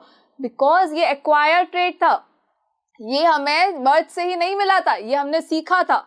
जब हमने ये सीखा था तो जो आगे वाली जनरेशन होगी, हमारी नेक्स्ट जनरेशन होगी, उन तक वो ट्रेट नहीं जाएगा। बिकॉज अगर हमने वो चीज़ सीखी है, मतलब हमारे जीन्स में चेंज नहीं हुए हैं, ओनली हमारे सोमेटिक सेल्स में चेंजेस हुए हैं, जीन्स में या गमेट्स के अंदर चेंजेस बिल्कुल भी नहीं हुए हैं। चलिए, so traits acquired by an organism during its lifetime are known as acquired traits। भैया लाइफ टाइम के अंदर जितनी भी चीज़ें आप सीखते हो, जो आप ट्रेट्स एक्वायर करते हो, वो सारी चीज़ें क्या होती है, एक्वायर्ड ट्रेट्स होता है। किसी ने स्केटिंग सीख ली, एक्वायर्ड ट्रेट है। अब मैं अच्छे से पढ़ा सकती हूँ तो इट्स कंपलसरी कि भाई मेरे जो सिबलिंग्स होंगे वो भी अच्छे से पढ़ा रहे होंगे, या मेरे जो पेरेंट है वो टीचर ही होने चाहिए? नहीं, बिल्कुल भी नहीं। इट्स नॉट कंपलसरी कि भाई मेरे पेरेंट टीचर है इसलिए मैं टीचर हूँ, बिल्कुल भी नहीं।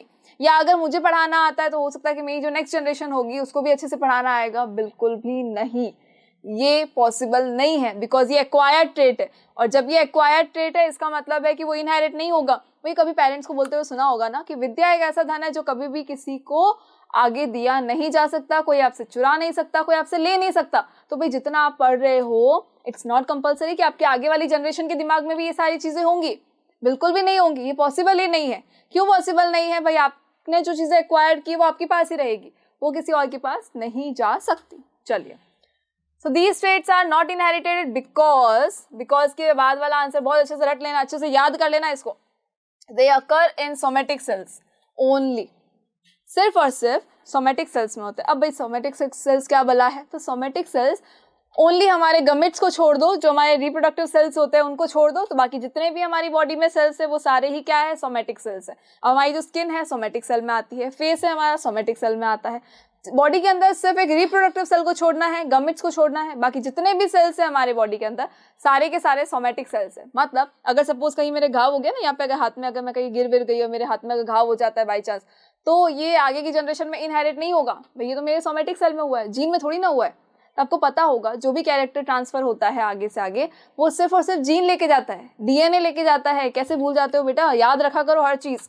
चलो, तो सोमेटिक सेल्स में चेंजेस हो रहे हैं, जो भी मैं एक्वायर कर रही हूँ, do not cause any change in the DNA of the germ cell. Germ cell के डीएनए में कोई चेंजेस नहीं हुए, और जब तक डीएनए में चेंजेस नहीं होंगे तब तक वो इनहेरिटेड बिल्कुल भी नहीं हो सकते। भाई हमने एक थर्मोफिलिक बैक्टीरिया के बारे में पढ़ा था कि थर्मोफिलिक बैक्टीरिया जो थे, जब टेम्परेचर एकदम बढ़ता गया तो उन्होंने क्या किया, अपने डीएनए में चेंजेस किया, उनके डीएनए में चेंज हुआ, उनके जीन में चेंज हुआ।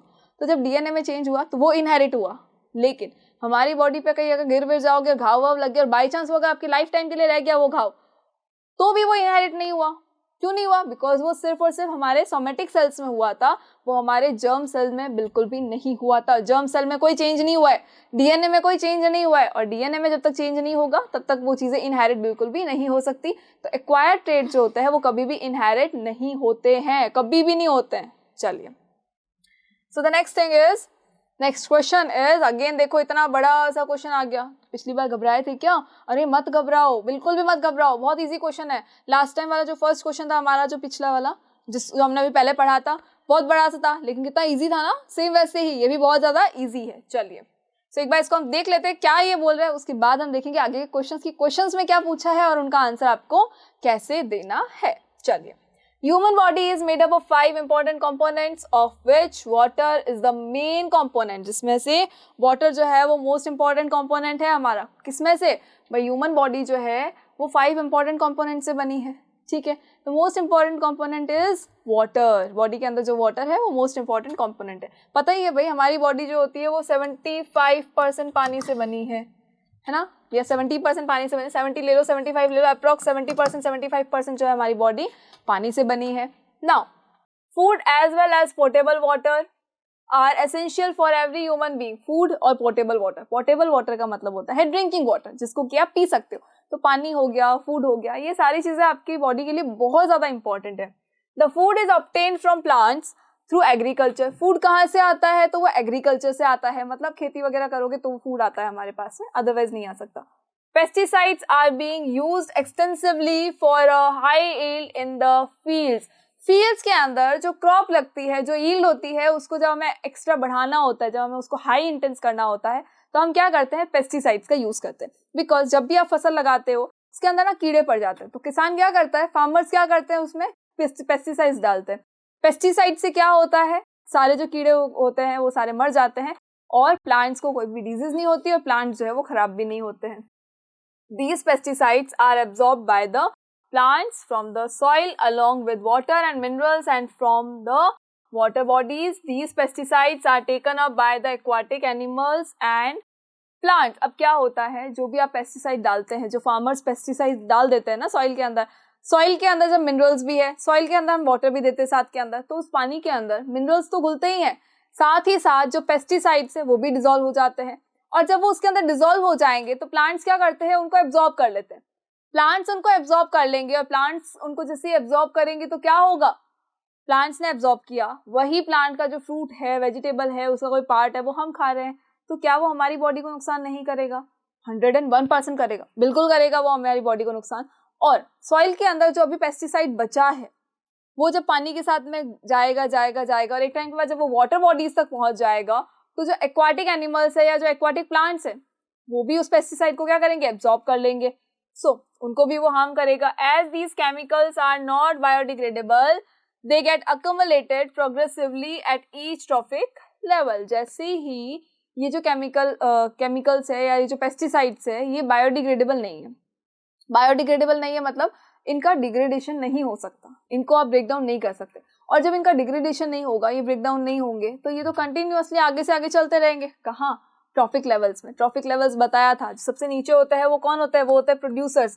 प्रोड्यूसर्स के बाद क्या होता है, कंज्यूमर्स। कंज्यूमर से आगे और फूड चेन पढ़ी है हमने, प्लांट्स को खाएगा कोई और एनिमल, उस एनिमल को खाएगा कोई और, उस एनिमल को खाएगा कोई और, तो ये क्या थे, ट्रॉफिक लेवल्स थे। प्लांट्स जो है वो सबसे नीचे फर्स्ट लेवल पे है, उसके बाद सेकंड कौन है, जो एनिमल्स जो सिर्फ प्लांट्स को खाते हैं वो ट्रॉफिक लेवल सेकंड पे आते हैं, उसके बाद उसके आगे third level, then fourth and then fifth. ठीक है, ये सारे ट्रॉफिक लेवल्स होते हैं आपके। जो पेस्टिसाइड्स होते हैं वो अक्युमुलेट हो जाते हैं, वो एकदम है ना इकट्ठा होने लग जाते हैं, किसमें, वो सारे के सारे हर एक ट्रॉफिक लेवल पे इकट्ठे होंगे। इस ट्रॉफिक लेवल पे सपोज प्लांट्स के अंदर कोई पेस्टिसाइड है, उसको एब्जॉर्ब कर लिया गया, उस प्लांट को कोई और खाएगा तो वो पेस्टिसाइड जो है वो उसमें ट्रांसफर हो जाएंगे, उस प्लांट को फिर उस एनिमल को कोई और खाएगा तो वो उसमें अक्युमुलेट हो जाएंगे, तो सारे के सारे पेस्टिसाइड जो है वो अक्युमुलेट हो गए, एक साथ इकट्ठे हो गए।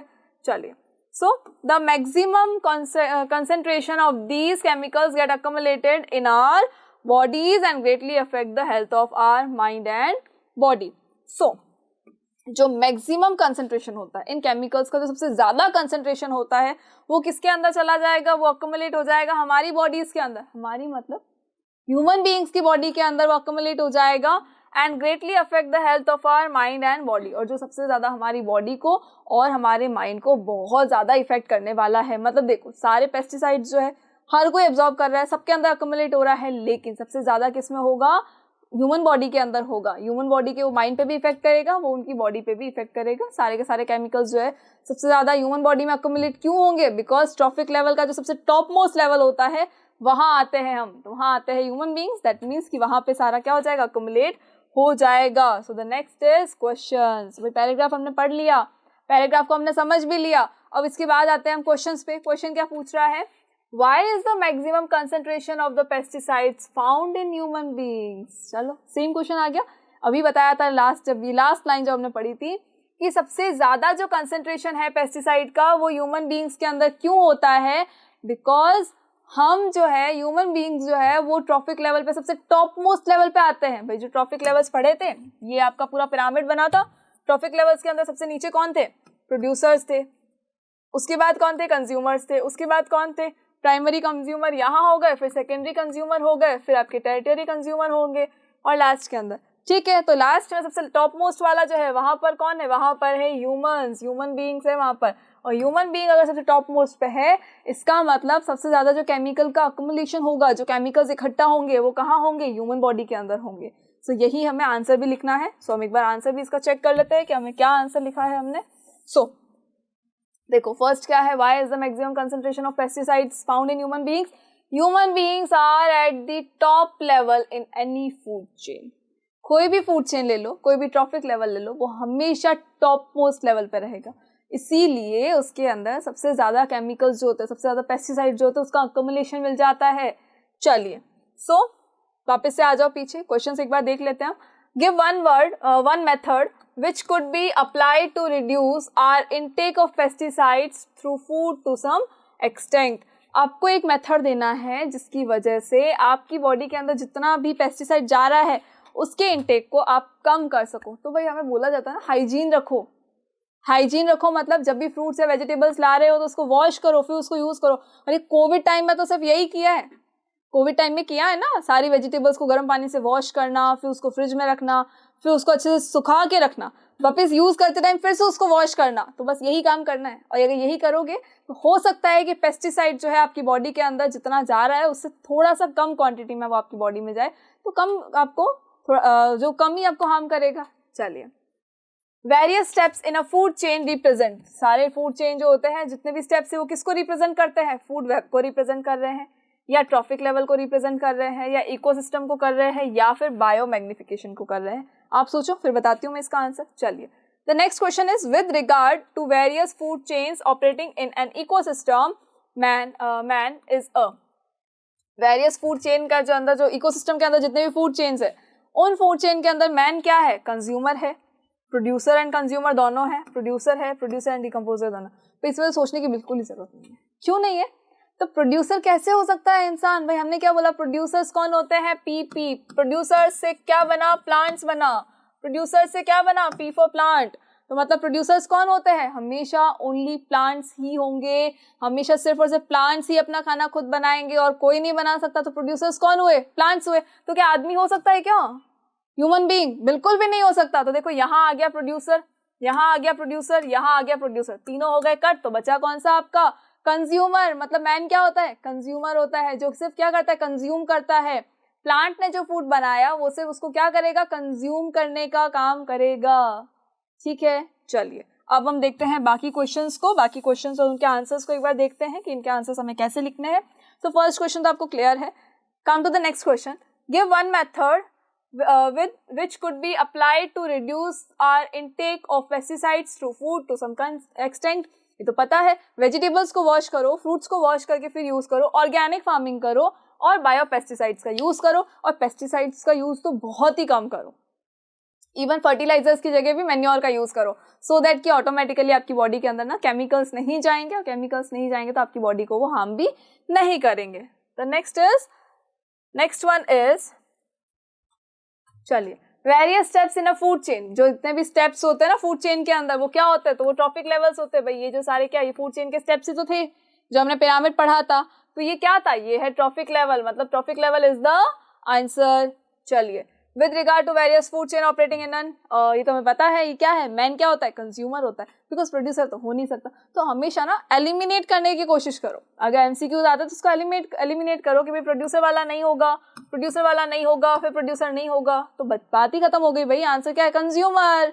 चलिए, the next question is, which one of the following is responsible for the sustenance of underground water. कौन सा ऐसा मेथड है जिसकी वजह से अंडरग्राउंड वाटर जो है वो कम हो रहा है। अंडरग्राउंड वाटर कम क्यों हो रहा है, तो हमें पता है अंडरग्राउंड वाटर कहाँ से आता है, जो रेन वाटर होता है, जब वो सॉइल के अंदर सीप होता है, सॉइल के अंदर जब वो पर्कोलेट होता है तो वो सारा का सारा जाके कहाँ कलेक्ट होता है, ग्राउंड वाटर में कलेक्ट होता है। लेकिन जैसे जैसे हमने फॉरेस्ट को कम कर दिया है तो पेड़ कम हो गए हैं, और बारिश कम होती है, तो बारिश कम होती है तो क्या होता है, बारिश कम होने की वजह से ही पानी जो है वो सॉइल में इतना सीप नहीं हो पाता, इतना पर्कुलेट पानी हो ही नहीं पाता। तो जब पानी है ही नहीं तो ग्राउंड वाटर में कैसे जाएगा, that means your answer will be afforestation. बाकी ऑप्शंस भी एक बार हम देख लेते हैं। लॉस ऑफ वेजिटेशन कवर, क्या वेजिटेशन कवर कम हो गया इसलिए, तो भाई वेजिटेशन का पानी से क्या मतलब। Diversion for high water demanding crops, क्या वाटर डिमांडिंग क्रॉप ज्यादा हो गई इसलिए, या pollution from urban waste, urban waste का जो पॉल्यूशन है उसकी वजह से, अरे नहीं, अफॉरेस्टेशन की वजह से हुआ है। जो ग्राउंड वाटर कम हुआ है वो अफॉरेस्टेशन की वजह से हुआ है, बिकॉज पेड़ कट जाने की वजह से ना सॉइल एरोजन हो गया, वहां पे प्लांट नहीं है तो पानी बारिश नहीं हो रही है, बारिश कम हो रही है तो पानी भी कम मिल रहा है ग्राउंड वाटर को। चलिए, the next question is, list in tabular form two differences between binary fission and multiple fission. Binary fission और मल्टीपल फिजन आपने पढ़ा है, क्या होता है, रिप्रोडक्शन का मेथड है ये रिप्रोडक्शन का मेथड कैसे है, तो भाई जो ऑर्गेनिज्म, जो यूनिसेल्युलर ऑर्गेनिज्म होते हैं उनका भी तो कुछ सोचो, सिर्फ हम रिप्रोडक्शन करेंगे क्या, यूनिसेल्युलर ऑर्गेनिज्म भी रिप्रोडक्शन करते हैं, और जो उनका रिप्रोडक्शन होता है उसके अंदर एक मेथड आता है बाइनरी फिजन, एक आता है मल्टीपल फिजन। इन दोनों को टेबुलर फॉर्म में उनके डिफरेंसेस आपको बताने हैं, टू डिफरेंसेस आपको बताने हैं ओनली, उससे ज्यादा डिफरेंस आपको नहीं बताने हैं। सो बाइनरी फिजन क्या होता है, मल्टीपल फिजन क्या होता है, सबसे पहले तो यही चीज है। तो बाइनरी फिजन का नाम आते ही आपको याद आ जाना चाहिए अमीबा। बाइनरी फिजन का नाम आते ही आपको याद क्या आना चाहिए, अमीबा याद आना चाहिए। अमीबा क्यों याद आना चाहिए, तो भाई बाइनरी फिजन किस में होता है, अमीबा में ही तो होता है। बाइनरी फिजन का मतलब क्या हुआ कि अमीबा क्या करेगा, मतलब सिंगल सेल है वो कितने सेल्स में डिवाइड हो जाएगा, 2 सेल्स में डिवाइड हो जाएगा। मतलब अमीबा क्या करेगा, अपनी 2 डॉटर सेल्स बना देगा। This is the process of binary fission, और ये भी क्या प्रोसेस है, रिप्रोडक्शन का प्रोसेस है। मल्टीपल फिजन तो नाम से ही पता चल रहा है कि क्या होगा, बहुत सारी सेल्स बनेगी, मल्टीपल सेल्स बनेगी। तो मल्टीपल सेल्स बनेगी मतलब क्या हुआ, मल्टीपल फिजन होगा। सो सबसे पहला तो यही हो गया आपका डिफरेंस कि बाइनरी फिजन के अंदर क्या होता है, एक सेल जो है वो 2 सेल्स में डिवाइड होती है। मल्टीपल फिजन का मतलब क्या होता है, एक सेल जो है वो बहुत सारे सेल्स में डिवाइड होने वाली है, बहुत सारी डॉटर सेल्स बनाने वाली है एक ही टाइम पे। So it refers to the division of parent cell into 2 small nearly equal size identical daughter individuals. ठीक है, बाइनरी फिजन में क्या होगा, एक सिंगल सेल है वो 2 स्मॉल सेल्स के अंदर डिवाइड होगी, जो कि डॉटर सेल्स जो है वो दोनों ही आइडेंटिकल होगी। भाई एक सेल था हमारे पास, ये 2 पार्ट में डिवाइड हो गया, दोनों ही क्या है, आइडेंटिकल सेल्स है, मतलब कि एकदम सिमिलर है अपने पेरेंट सेल के। मल्टीपल फिजन में क्या होता है, it refers to the division of parent cell into several small nearly equally sized daughter individuals. Single cell है, बहुत सारी सेल्स में डिवाइड हो जाएगी। भाई एक सेल है, ये बहुत सारी सेल्स के अंदर डिवाइड हो जाएगी और सारी ही सारी क्या होगी, आइडेंटिकल होगी, स्मॉल साइज डॉटर सेल्स होंगी, आइडेंटिकल होगी मतलब ये भी यूनिसेलुलर ऑर्गेनिज्म से ही बनी है। चलिए, the next one is the parent cell does not break away. Parent cell जो होता है वो ऐसा नहीं है कि पेरेंट सेल नहीं है, पेरेंट सेल रहेगा बट स्टिल वो 2 पार्ट में डिवाइड हो जाएगा। Parent cell break away releasing many individual at once. Parent cell जो होता है यहाँ पर वो एकदम टूट जाता है, एकदम बिखरता है, उसके बाद बहुत सारे सेल्स बनते हैं। क्यों होता है? तो जो बाइनरी फिजन होता है उसके अंदर सिस्ट नाम की एक चीज होती है वो नहीं बनती है। बाइनरी फिजन में सिस्ट नहीं बनती है, लेकिन जो मल्टीपल फिजन होता है वहां पर सिस्ट बनती है। ये भी एक आपका डिफरेंस हो सकता है कि बाइनरी फिजन में सिस्ट नहीं बनेगी लेकिन मल्टीपल फिजन में सिस्ट बनेगी। अब क्या होता है तो देखो क्या होगा, स्ट्रक्चर भी बनाना है, एक डायग्राम आपको बहुत जरूरी है इसका, तो बहुत इजी डायग्राम है तो इसको तो आपको बनाना बहुत ज्यादा कंपलसरी है। क्या बनाना है आपको डायग्राम के अंदर, चलिए मैं आपको क्लियरली बना के बता देती हूँ। डायग्राम में आपको क्या बनाना है, तो सबसे पहले आपको बनाना है एक सेल, अमीबा का सेल बना दो। अमीबा का स्ट्रक्चर फिक्स होता नहीं है, ठीक है, ये हो गया इसका न्यूक्लियस। न्यूक्लियस होने के बाद क्या होगा, ये क्या करेगा, अपने 2 पार्ट में डिवाइड करेगा अपने आप को, तो ये क्या बना देगा, 2 सेल्स बनाएगा। कैसे बनाएगा, तो ये देखो ये वाला स्ट्रक्चर आपको नजर आ रहा है। क्या होता है, सबसे पहले न्यूक्लियस डिवाइड होता है, न्यूक्लियस डिवाइड होने की कोशिश करेगा, स्ट्रेच होगा और उसके बाद वो 2 पार्ट में डिवाइड हो जाएगा और क्या बनाएगा, 2 डॉटर सेल्स बनाएगा। सो देखो यहाँ पे क्या होगा, ये जो न्यूक्लियस है ये स्ट्रेच होना शुरू हो जाएगा, तो ये जैसे स्ट्रेच होगा तो यहाँ पर तो ये तो एज इट इज रहेगा। साइटोप्लाज्मा तो बाद में डिवाइड होता है, सबसे पहले क्या डिवाइड होता है, न्यूक्लियस। तो इस सेल का जो न्यूक्लियस है ना वो इस तरह से डिवाइड होना शुरू हो जाएगा। भाई ये स्ट्रेच होना शुरू हो गया, स्ट्रेच होके क्या होगा, एक टाइम के बाद में 2 न्यूक्लियस बन जाएंगे। भाई ये आपका अमीबा हुआ, अमीबा के अंदर ये क्या बन गए, 2 न्यूक्लियस बन गए। 2 न्यूक्लियस होते ही उसके बाद क्या हो जाएगा, 2 न्यूक्लियस के बाद में होगा कि भाई ये जो सेल है ये भी डिवाइड होने के लिए इस तरह का स्ट्रक्चर बना लेगा, ठीक है। और उसके बाद में क्या हो जाएगा, यहाँ से कट होके ये 2 पार्ट में डिवाइड हो जाएगा और ये बना लेंगे 2 डॉटर सेल्स, मतलब एक सेल यहाँ एक सेल यहाँ, तो ये बन गया हमारा फर्स्ट सेल, ये बन गया हमारा सेकेंड सेल। और ये बनाना है बाइनरी फिजन जहां भी आता है एग्जाम में, ये डायग्राम ड्रॉ करना है आपको। किसका डायग्राम है ये, अमीबा का डायग्राम है। तो बाइनरी फिजन इन अमीबा आप लिख दो कि भाई क्या हो रहा है यहाँ पे, बाइनरी फिजन हो रहा है, किसमें हो रहा है, बाइनरी फिजन इन अमीबा। तो किसमें हुआ बाइनरी फिजन, अमीबा में हुआ। क्या हुआ, जस्ट कुछ नहीं, सिंपल सी चीज है, एक अमीबा था, शेप उसका फिक्स नहीं था, न्यूक्लियस जो था वो 2 पार्ट में डिवाइड होने की कोशिश कर रहा है, स्ट्रेच होगा, 2 पार्ट में डिवाइड हो जाएगा, उसके बाद जो है वो उस सेल का साइटोप्लाज्म में डिवाइड होगा और वो भी 2 डॉटर सेल्स बना लेगा। सो आई होप कि बाइनरी फिजन आपको क्लियर है। नाउ बाइनरी फिजन में देखो क्या हुआ, एक सेल था, कितने पार्ट में डिवाइड हो गया, 2 पार्ट में डिवाइड हुआ। लेकिन मल्टीपल फिजन में ऐसा नहीं होता है, एक सेल जो है वो बहुत सारे पार्ट्स में डिवाइड होता है। क्या हमने इस पूरे प्रोसेस में सिस्ट का नाम लिया, नहीं, बिल्कुल नहीं लिया। इसका मतलब है इसके अंदर सिस्ट जो है वो नहीं बनेगी, बिल्कुल भी नहीं बनने वाली है सिस्ट।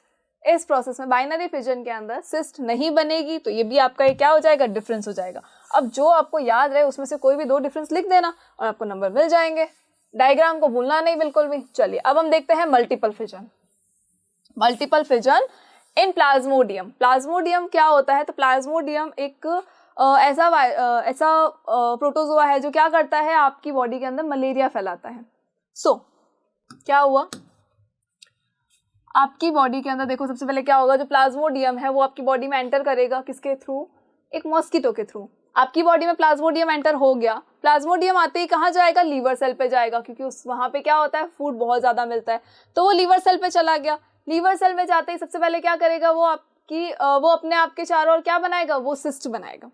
वो सिस्ट क्यों बनाएगा, सो दैट कि हमारी जो WBCs है वो उसको खत्म नहीं कर पाए, तो उसके अपने आप के चारों ओर क्या करेगा, आउटर एक कवरिंग बना देगा। देखो ये जो स्ट्रक्चर, ये देखो छोटा सा जो आपको नजर आ रहा है ना, ये क्या है, एक सेल है जिसके बाहर क्या हो गया, सिस्ट बना दी। सिस्ट के बाद क्या बनेगा, बहुत सारी डॉटर सेल्स बनेगी। देखो क्या हुआ, एक हमारे पास है, सबसे पहले ये है हमारा लीवर सेल।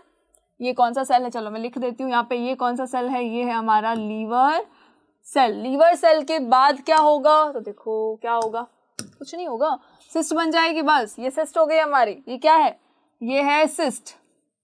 और सिस्ट के अंदर क्या होगा, सिस्ट के अंदर क्या बनेगा, एक प्लाज्मोडियम। सिस्ट के अंदर कौन है, प्लाज्मोडियम है। भाई प्लाज्मोडियम ने क्या किया, आते ही सबसे पहले क्या बनाया, सिस्ट बनाई। क्यों बनाई सिस्ट, सो दैट कि उसकी जो उसको है ना कोई भी खत्म नहीं कर पाए। WBCs जो है हमारी, सबसे पहले क्या करती है, फॉरेन बॉडीज को देखा नहीं और अटैक करना शुरू, और खत्म कर देगी। तो प्लाज्मोडियम ना थोड़ा सा स्मार्ट है, उसने क्या किया, अपने चारों ओर एक कवरिंग बना ली।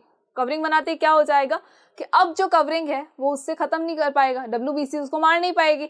तो कवरिंग बनाने के बाद ये क्या करेगा, अपने अंदर बहुत सारे ना सेल्स बनाएगा, छोटे छोटे छोटे बहुत सारे सेल्स बनाएगा। और जो बहुत सारे सेल्स बन जाएंगे तो भाई जो एक देखो, एक कोई बलून है, बलून के अंदर हवा भरते हो तो हवा भरते भरते भरते भरते एक टाइम ऐसा आता है जो जैसे ज्यादा हवा भरी तो फट जाएगा। तो वैसे ही जब इसके अंदर बहुत सारे सेल्स डिवाइड हो के बन रहे, बहुत सारे सेल्स बन रहे, और वो बहुत सारे सेल्स किस में डिवाइड हो जाएंगे, उसके बाद जो सिस्ट है ना वो क्या होगा, बहुत सारे सेल्स के प्रेशर की वजह से वो सिस्ट फट जाएगी। कैसे फटेगी, तो देखो बहुत सारे हमारे पास क्या बनेंगे, सिस्ट बनेंगे, सॉरी सिस्ट के अंदर सेल्स बनेंगे। ये सिस्ट है एक हमारी, मैं आपको लीवर सेल बार बार नहीं बना रही हूँ, सिस्ट है ये। सिस्ट के ऊपर देखो क्या बना, बहुत सारी, अब देखो प्लाज्मोडियम की सेल्स बन गई। ये प्लाज्मोडियम की सेल्स जो है जैसे ही एक्स्ट्रा हो जाएगी, बहुत सारी हो गई, तो क्या होगा, ये सिस्ट फट जाएगी। और इस सिस्ट के फट जाने की वजह से क्या हो जाएगा भाई, आगे देखो, इसके आगे जाओगे तो ये जो सिस्ट है ना ये फट जाएगी, और सिस्ट फटेगी तो लीवर सेल भी फटेगा, और सिस्ट फट गई, लीवर सेल भी फट गया, तो अब देखो इसमें से ये सारी प्लाज्मोडियम की सेल्स जो है ना वो बाहर आ जाएगी और ये हमारी बॉडी पे अटैक करेगी। तो देखो क्या हुआ, इसमें क्या हुआ, एक सेल थी बहुत सारी सेल बना दी, मतलब ये कौन सा फिजन है, ये मल्टीपल फिजन है। किसमें हो रहा है, प्लाज्मोडियम में हो रहा है। ठीक, किसमें हो रहा है, ये प्लाज्मोडियम के अंदर हो रहा है। भाई ये साइटोप्लाज्म था, देखो ये न्यूक्लियस, ये सेल डिवाइड हुआ, सेल डिवाइड होके देखो क्या हुआ, बहुत सारी सेल्स बनाई, और बहुत सारी सेल्स जो है उसकी वजह से सिस्ट फट गया, और सिस्ट के फटते ही क्या हो गया, ये सारी सेल्स जो है वो बाहर आ गई। सो एक सेल ने बहुत सारी सेल्स बना ली, मतलब ये क्या है, ये मल्टीपल फिजन है। बाइनरी फिजन में क्या था, एक सेल बना रही है हमेशा 2 सेल्स। चलिए next question is what happens when a mature spirogyra filament attains considerable length. क्या होगा जब एक जो मैच्योर स्पाइरोगायरा है वो फिलामेंट जो है अपनी एक कंसीडरेबल लेंथ पे आ जाएगा। भाई जितना उसको मैच्योर होना उतना वो हो गया, उसके बाद क्या होगा उसका, तो स्पाइरोगायरा के नाम से एक नाम याद आ रहा है, फ्रेगमेंटेशन। फ्रेगमेंटेशन याद आ रहा होगा ना कि स्पाइरोगायरा है फ्रेगमेंटेशन, स्पाइरोगायरा फ्रेगमेंटेशन दोनों ही लिंक्ड है। कैसे लिंक्ड है भाई, फ्रेगमेंटेशन इज द प्रोसेस जिसकी वजह से स्पाइरोगायरा जो है वो रिप्रोडक्शन करता है। और जब हम बोल रहे हैं कि पूरा वो मैच्योर हो चुका है, अपनी एक पर्टिकुलर एक लेंथ जो होनी चाहिए थी वहां तक आ चुका है, तो फिर क्या होगा, रिप्रोडक्शन होगा। दैट मीन्स कि क्या होगा, फ्रेगमेंटेशन होगा। चलिए सो हम देखते हैं इसका answer. When a mature Spirogyra filament reaches a considerable length, जैसे ही एक mature Spirogyra अपनी एक particular length पे आ जाएगा, उसके बाद क्या होगा, then mature Spirogyra splits into 2 or more fragments। जो mature Spirogyra है वो बहुत सारे fragments में divide होगा। सपोज यहाँ से एक फ्रेगमेंट कट हो गया, यहाँ से एक कट हो गया, यहाँ से भी एक कट हो गया, तो ये क्या बनाएंगे, ये बहुत सारे स्पाइरोगायरास बना देंगे। That these fragments develop into an entire organism. This process of asexual reproduction is known as fragmentation। इस प्रोसेस को हम क्या बोलते हैं, फ्रेगमेंटेशन बोलते हैं। मतलब स्पाइरोगायरा देखो ये क्या है, ये स्पाइरोगायरा पूरा का पूरा अभी जो है मैच्योर हो चुका है। आफ्टर मैच्योरिंग देखो इसके अंदर क्या है, ये सारे क्या है, ये जो स्पाइरल क्लोरोप्लास्ट है, ये जो आपको रिंग रिंग लाइट नजर आ रहा है ना, ये स्पाइरल क्लोरोप्लास्ट है। इनके बीच में क्या बन जाएगा, इनके बीच में बन जाएगा एक सेप्टम। मतलब देखो यहाँ पे एक स्ट्रक्चर बना, क्या बनेगा, यहाँ पर ये बनेगा सेप्टम। क्या बन गया, देखो यहाँ बन गया सेप्टम, यहाँ बन गया सेप्टम। जहां जहां सेप्टम बनेगा मतलब ये किस में कन्वर्ट हो गया, फ्रेगमेंट्स में कन्वर्ट हो चुका है। ये फर्स्ट फ्रेगमेंट है, ये सेकंड फ्रेगमेंट है, ये थर्ड फ्रेगमेंट है, और भी ऊपर नीचे जहां भी होगा फ्रेगमेंट्स हो गए। अब ये फ्रेगमेंट्स क्या होंगे, डिवाइड हो जाएंगे, ये निकल जाए, एक एक सेपरेट हो गए। सेपरेट होने के बाद में ये एक सेपरेट नया स्पाइरोगायरा बना देंगे, बिकॉज हर एक फ्रेगमेंट के अंदर न्यूक्लियस प्रेजेंट होता है। स्पाइरोगायरा के अंदर बहुत सारे न्यूक्लियस प्रेजेंट होते हैं, और जहां न्यूक्लियस होगा वहीं पे तो पूरा का पूरा एक ऑर्गेनिज्म बन जाएगा। तो ये सारे जो फ्रेगमेंट्स हो गए, भाई ये फ्रेगमेंट हो गया, ये फ्रेगमेंट हो गया, इन्होंने क्या किया, इस फ्रेगमेंट ने बना लिया ये नया, इस फ्रेगमेंट ने बना लिया ये नया। जब ये मैच्योर हो जाएंगे तो इनके अंदर सेम प्रोसेस फिर से होगा, और ये क्या है, ये प्रोसेस किसका है, ये रिप्रोडक्शन का प्रोसेस है। सो जैसे ही फ्रेगमेंट स्पाइरोगायरा जो है अपने मैच्योर हो जाएगा और अपनी एक जो एक फिक्स्ड उसकी लेंथ है वहां तक पहुंच जाएगा, तो उसके बाद वो फ्रेगमेंट्स में डिवाइड हो जाएगा, और डिवाइड होने के बाद में वो बहुत सारे स्पाइरोगायरास बना लेगा। ठीक है, आई होप कि आपको यहाँ तक कहानी जो पूरी की पूरी क्लियर है। So come to the next question. So the question is what is genetics. Genetics क्या होता है, तो genetics is the branch of biology. Biology है भाई, साइंस की बहुत सारी ब्रांचेस होती है ना, जैसे बायोलॉजी हो गई, फिजिक्स है, केमिस्ट्री है, वैसे ही साइंस की और भी बहुत सारी ब्रांचेस होती है भाई, सब ब्रांचेस भी तो होती है। फिजिक्स के अंदर अगर बहुत सारी ब्रांचेस है, केमिस्ट्री के अंदर अगर बहुत सारी ब्रांचेस है, तो बायोलॉजी के अंदर भी होगी। तो बायोलॉजी की एक ब्रांच है genetics. It is involve with the study heredity, it's biological process, the study of genes, genomes, cell cycle, heredity, inherits genes and lots more. मतलब जेनेटिक्स क्या है? एक बायोलॉजी की वो ब्रांच है जिसके अंदर हम जीन्स के बारे में पढ़ते हैं, जिसके अंदर हम डीएनए के बारे में पढ़ते हैं, जिसके अंदर हम पढ़ते हैं कि हेरिडिटी क्या होती है, कौन से ट्रेड्स जो होते हैं वो इनहेरिट हो जाते हैं। सो जीनोम्स के बारे में हम पढ़ेंगे, गमेट्स के बारे में हम पढ़ते हैं। तो इन सब की स्टडी जो होती है वो होती है genetics. It is the branch of biology. अब ये नहीं सोचना कि भाई हमने हेरिडिटी पढ़ लिया ना, हमने तो जीन्स के बारे में पढ़ लिया, हमने रिप्रोडक्शन के बारे में पढ़ लिया, अब इतना आपने पढ़ लिया है, लेकिन ये इतना नहीं है, ये बहुत बहुत बहुत ज्यादा है। तो वो बहुत बहुत ज्यादा पढ़ने के लिए हमें क्या करना पड़ेगा? हमें ब्रांच लेनी पड़ेगी जेनेटिक्स, जो आप अभी नहीं ले सकते, आपको लेनी है 12th के बाद में। अगर आपको इसके बारे में पढ़ना है तो हमें क्या करना पड़ेगा? जेनेटिक्स ब्रांच को पढ़ना पड़ेगा। अब बायोलॉजी की ब्रांच है जिसके अंदर हम इन सारी स्टडी करते हैं। हमें अभी सिर्फ इतना ही पता करना है कि जेनेटिक्स क्या है। It is the branch of biology जिसके अंदर हम इन सब की क्या करते हैं? स्टडी करते हैं, जो हमें अभी नहीं करनी है, अभी हमें सिर्फ थोड़ा थोड़ा ही पढ़ना है। चलिए, next is what are genes, where are the genes located. Genes क्या होते हैं और ये कहाँ प्रेजेंट होते हैं? तो भाई हमने पढ़ा है कि एक होता है सेल। ये बहुत सारी सेल की कहानी पढ़ी थी कि सेल के अंदर क्या होता है, उसके अंदर क्या होता है, और उसके अंदर क्या होता है, और उसके भी अंदर क्या होता है। तो लास्ट में हमें मिला था जीन, बहुत छुप के बैठा था ना ये जीन। सो क्या होता है? एक होता है सेल, ठीक है, एक होता है हमारा सेल। सेल के अंदर क्या होता है? तो सेल के अंदर होता है न्यूक्लियस। सेल के अंदर होता है न्यूक्लियस। भाई ये हमारा क्या है? ये न्यूक्लियस है। इसको देख के कंफ्यूज नहीं होना, ये है हमारा न्यूक्लियस और ये क्या है? ये है सेल। ठीक है, ये हो गया सेल, ये हो गया न्यूक्लियस। अब क्या होगा? इस न्यूक्लियस को अगर मैं मैग्नीफाई करूं, न्यूक्लियस को मैग्नीफाई कर रही हूं मैं, न्यूक्लियस को मैग्नीफाई, उससे मैग्नीफाइंग ग्लास से दिख रहा है, उससे नहीं दिखेगा आपको। चलो, अगर मैं उसको ना मैग्नीफाई करूं तो मुझे क्या नजर आएगा? मैग्नीफाई करने के बाद मुझे पता चलेगा कि भाई इसके अंदर ना बहुत सारे इस तरह से ना स्ट्रक्चर्स बने, धागे जैसे स्ट्रक्चर है, पूरा ऐसे बिखरा बिखरा सा स्ट्रक्चर है। किसमें है ये है न्यूक्लियस के अंदर। तो न्यूक्लियस के अंदर ये जो है, ये क्या होता है? ये होता है क्रोमेटिन नेटवर्क। ये क्या होता है? ये होता है क्रोमेटिन नेटवर्क। क्रोमेटिन नेटवर्क होता है। क्रोमेटिन नेटवर्क जब सेल को डिवाइड होना होता है, मेल गमेट फीमेल गमेट्स होते हैं, रिप्रोडक्टिव सेल्स होते हैं, उन सेल को जब डिवीजन करना होता है, जब उनको रिप्रोडक्शन करना होता है, उस टाइम पे ये जो क्रोमेटिन नेटवर्क्स है ये सारे के सारे अरेंज हो जाते हैं और एक सिस्टमेटिक मैनर में आ जाते हैं। और उस सिस्टमेटिक मैनर में आने के बाद में ये इस तरह से नजर आने लगते हैं। इनको हम कहते हैं क्रोमोसोम्स। इनको हम क्या कहते हैं? क्रोमोसोम्स कहते हैं हम इनको। ठीक है, इतनी बात हमें समझ में आ गई। ठीक है, अरे समझ में क्या आ गया? ऑलरेडी सब कुछ पढ़ा हुआ है, हम तो जस्ट क्वेश्चंस देख रहे हैं प्रीवियस ईयर के, जो कि कौन से सेट का है? आपके ये है 31-1-2 सेट का है ये। चलिए, सो एक आपका क्या हुआ? सेल। सेल के अंदर है न्यूक्लियस। न्यूक्लियस को जब आप मैग्नीफाई करते हो तो मैग्नीफाई करने पे हमें क्या दिख रहा है कि भाई थ्रेड लाइक स्ट्रक्चर जो पूरा बिखरा बिखरा सा, तो उस बिखरे बिखरे से स्ट्रक्चर को हम कहते हैं क्रोमेटिन नेटवर्क। एंड जब सेल को डिवाइड होना है उस टाइम पे क्या होगा? ये क्रोमेटिन नेटवर्क जो है ये अरेंज हो जाएगा और अरेंज होने के बाद ये बन जाएगा क्रोमोसोम्स। ये सब क्या बन जाएंगे? क्रोमोसोम्स बन जाएंगे। अब ये जो क्रोमोसोम्स है आप इसको फिर मैग्नीफाई करो।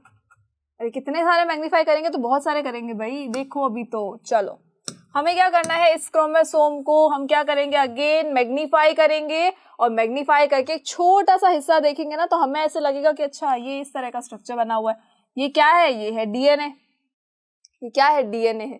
डीएनए का अगर मैं एक छोटा सा कोई पार्ट लेती हूँ, अगर मैं डीएनए का कोई छोटा सा पार्ट लूंगी, इट विल बी जीन।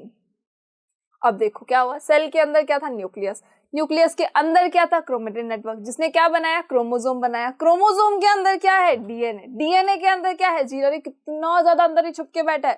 ठीक है, तो इसको कंफ्यूज नहीं होना है जीन को देख के। चलो, अब हम देख लेते हैं एक बार कि भाई जीन क्या है, डेफिनेशन हम कैसे लिखेंगे। हमें ये तो समझ में आ गया कि भाई जीन इतने अंदर वाली चीज है, अब लिखेंगे कैसे उसको। और जीन बेसिकली काम क्या करता है? तो जीन आपकी हेरिडिटी में काम करता है। तो हमें पता है कि हमारे मदर से हमें कुछ कैरेक्टर्स मिलते हैं, हमारे फादर से भी हमें कुछ कैरेक्टर्स मिलते हैं। तो वो जो कैरेक्टर्स मिलते हैं वो कौन लेके आता है? वो जीन लेके आते हैं।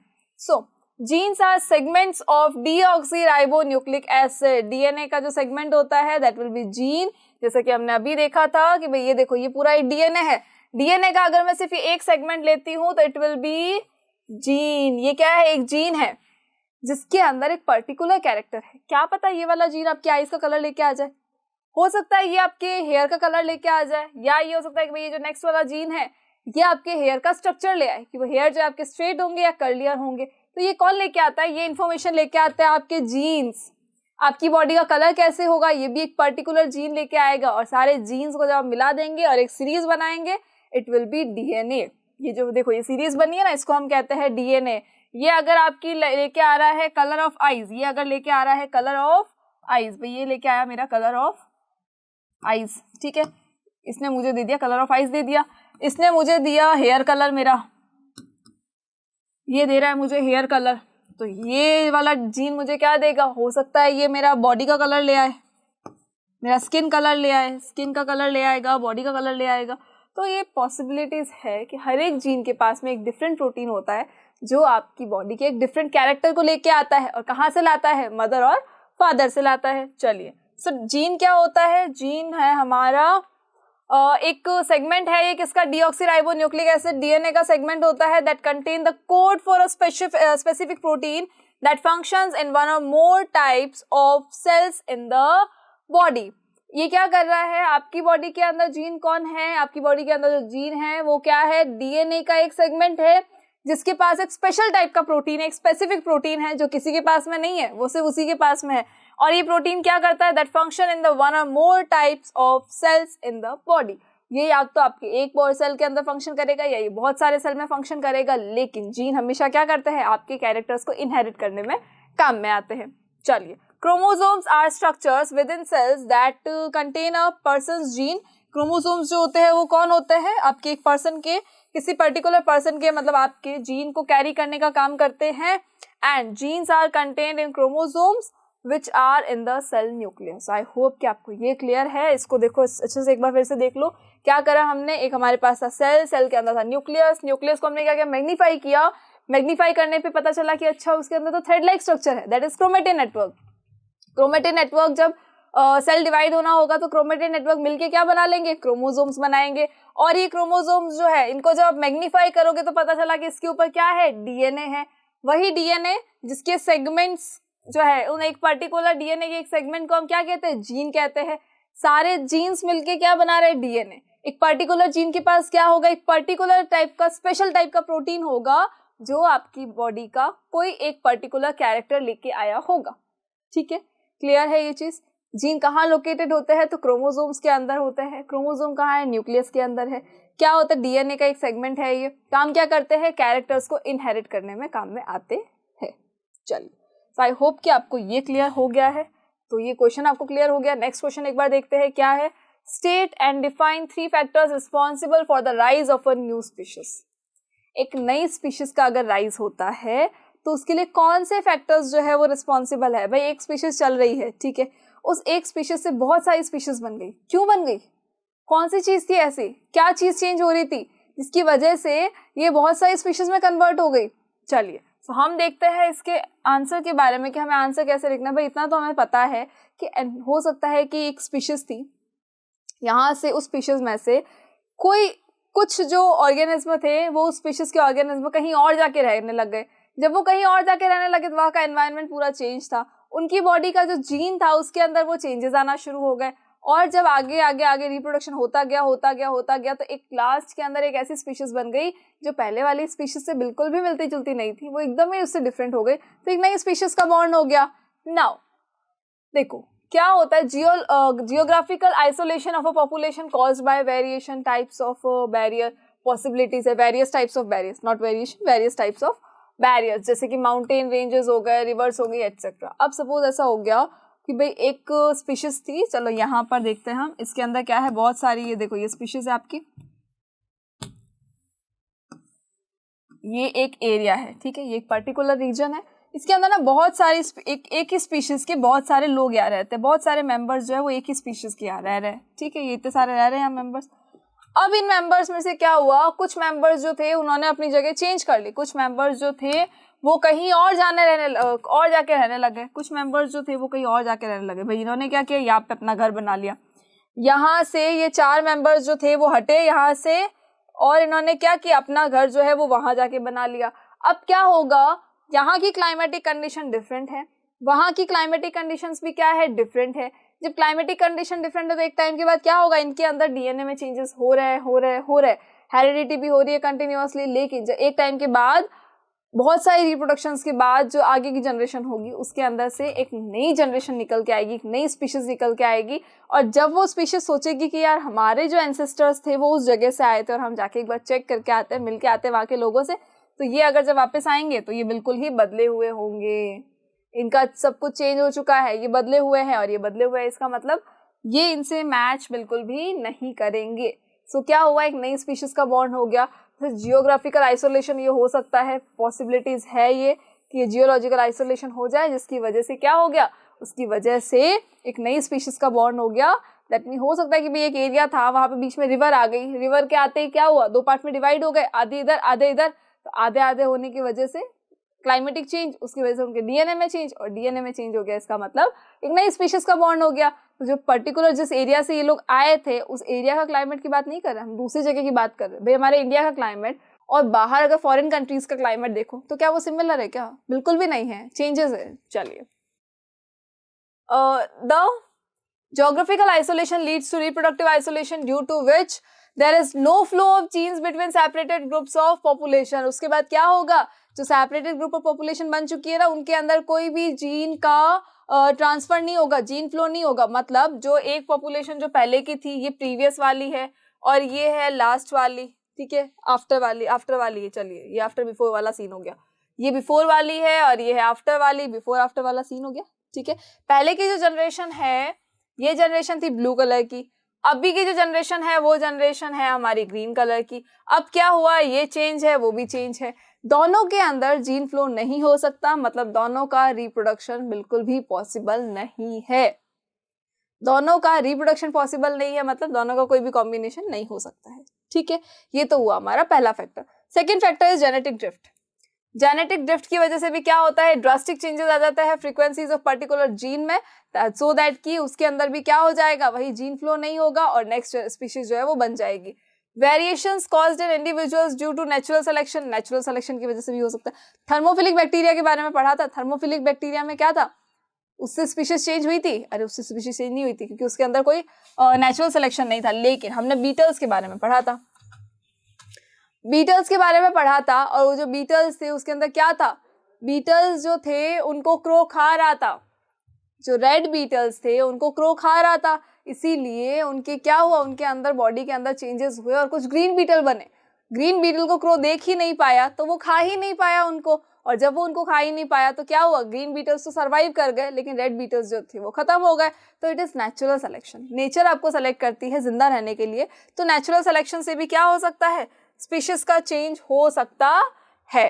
So the next question is, in an ecosystem 10% of energy available for transfer from one trophic level to the next is in the form of, देखो इकोसिस्टम के अंदर क्या होता है, हमेशा हर एक ट्रॉफिक लेवल पे क्या होगा, ओनली 10% एनर्जी जो है वो उसका फ्लो होगा, ठीक है। तो ये हमारा क्या है, ट्रॉफिक लेवल है, इसके अंदर यहाँ पे जितनी भी एनर्जी है उसका ओनली 10% जो है वो यहाँ पर जाएगा, यहाँ जितनी एनर्जी उसका ओनली 10% यहाँ जाएगा। ये 10% लॉ हमने पढ़ा है, तो 10% लॉ कहाँ था, ट्रॉफिक लेवल के अंदर था। सो क्वेश्चन क्या पूछ रहा है कि in ecosystem 10% of energy available for transfer from one trophic level to the next trophic level is in the form of, energy कौन सी फॉर्म में होगी, क्या वो हीट एनर्जी की फॉर्म में होगी, नहीं। मैकेनिकल एनर्जी, बिल्कुल भी नहीं। लाइट एनर्जी, भाई हमारे अंदर क्या लाइट जगमग करती है क्या, अरे नहीं करती है भाई, तो फिर लाइट एनर्जी नहीं होगी, तो फिर कौन सी होगी, केमिकल एनर्जी होगी। हमेशा हमारी बॉडी के अंदर जो ट्रांसफर होगा, वो जो एनर्जी ट्रांसफर हो रही है वो कौन सी एनर्जी होगी, केमिकल एनर्जी ट्रांसफर होगी, ना लाइट ना हीट और ना ही केमिकल। चलिए, soil fertility is determined by its ability to, soil fertility जो होती है वो किससे डिटरमाइन हो सकती है, किससे डिटरमाइन होगी भाई, देखो डिके ऑर्गेनिक मैटर, जिसके अंदर ऑर्गेनिक मैटर का डिके हो गया, नहीं। होल्ड वाटर, जितना वो वाटर होल्ड करेगी उतनी अच्छी है सॉइल, बिल्कुल भी नहीं है। सपोर्ट लाइफ, जितना सॉइल जो है वो लाइफ को सपोर्ट कर रही है उतनी ज्यादा वो फर्टाइल है, नो। फर्टिलिटी का मतलब होता है उसके अंदर क्या है, ऑर्गेनिक मैटर ज्यादा है, जितना ज्यादा ऑर्गेनिक मैटर किसी सॉइल के अंदर होगा मतलब कि उसकी फर्टिलिटी उतनी ही ज्यादा है, वो उतनी ही ज्यादा क्या है, फर्टाइल है। सो आई होप कि आपको ये सारे क्वेश्चन अच्छे से समझ में आ गए होंगे और यहाँ पे हमारे सेट 1 कंप्लीट होता है। मतलब आपने कोड ऊपर देखा होगा ना 31-1-2, 31-1-1, तो सेट 1 के सारे आपने क्वेश्चंस देख लिए हैं। अब हम नेक्स्ट वीडियो में डील करेंगे सेट 2 के सारे क्वेश्चन पे। आपको पता होगा सीबीएसई हमेशा जो है सेट वाइज बनाता है पेपर्स, तो हम सारे सेट के क्वेश्चंस करेंगे और 2020 के ही करेंगे पहले हम। तो 2020 का सेट 1 के सारे क्वेश्चंस आपने देख लिए हैं। आई होप कि ये सारे क्वेश्चंस क्लियर होंगे। If you have any doubt मुझे बताओ कमेंट सेक्शंस में। और नेक्स्ट वीडियो में हम डिस्कस करेंगे सेट 2 के बारे में। Thank you so much.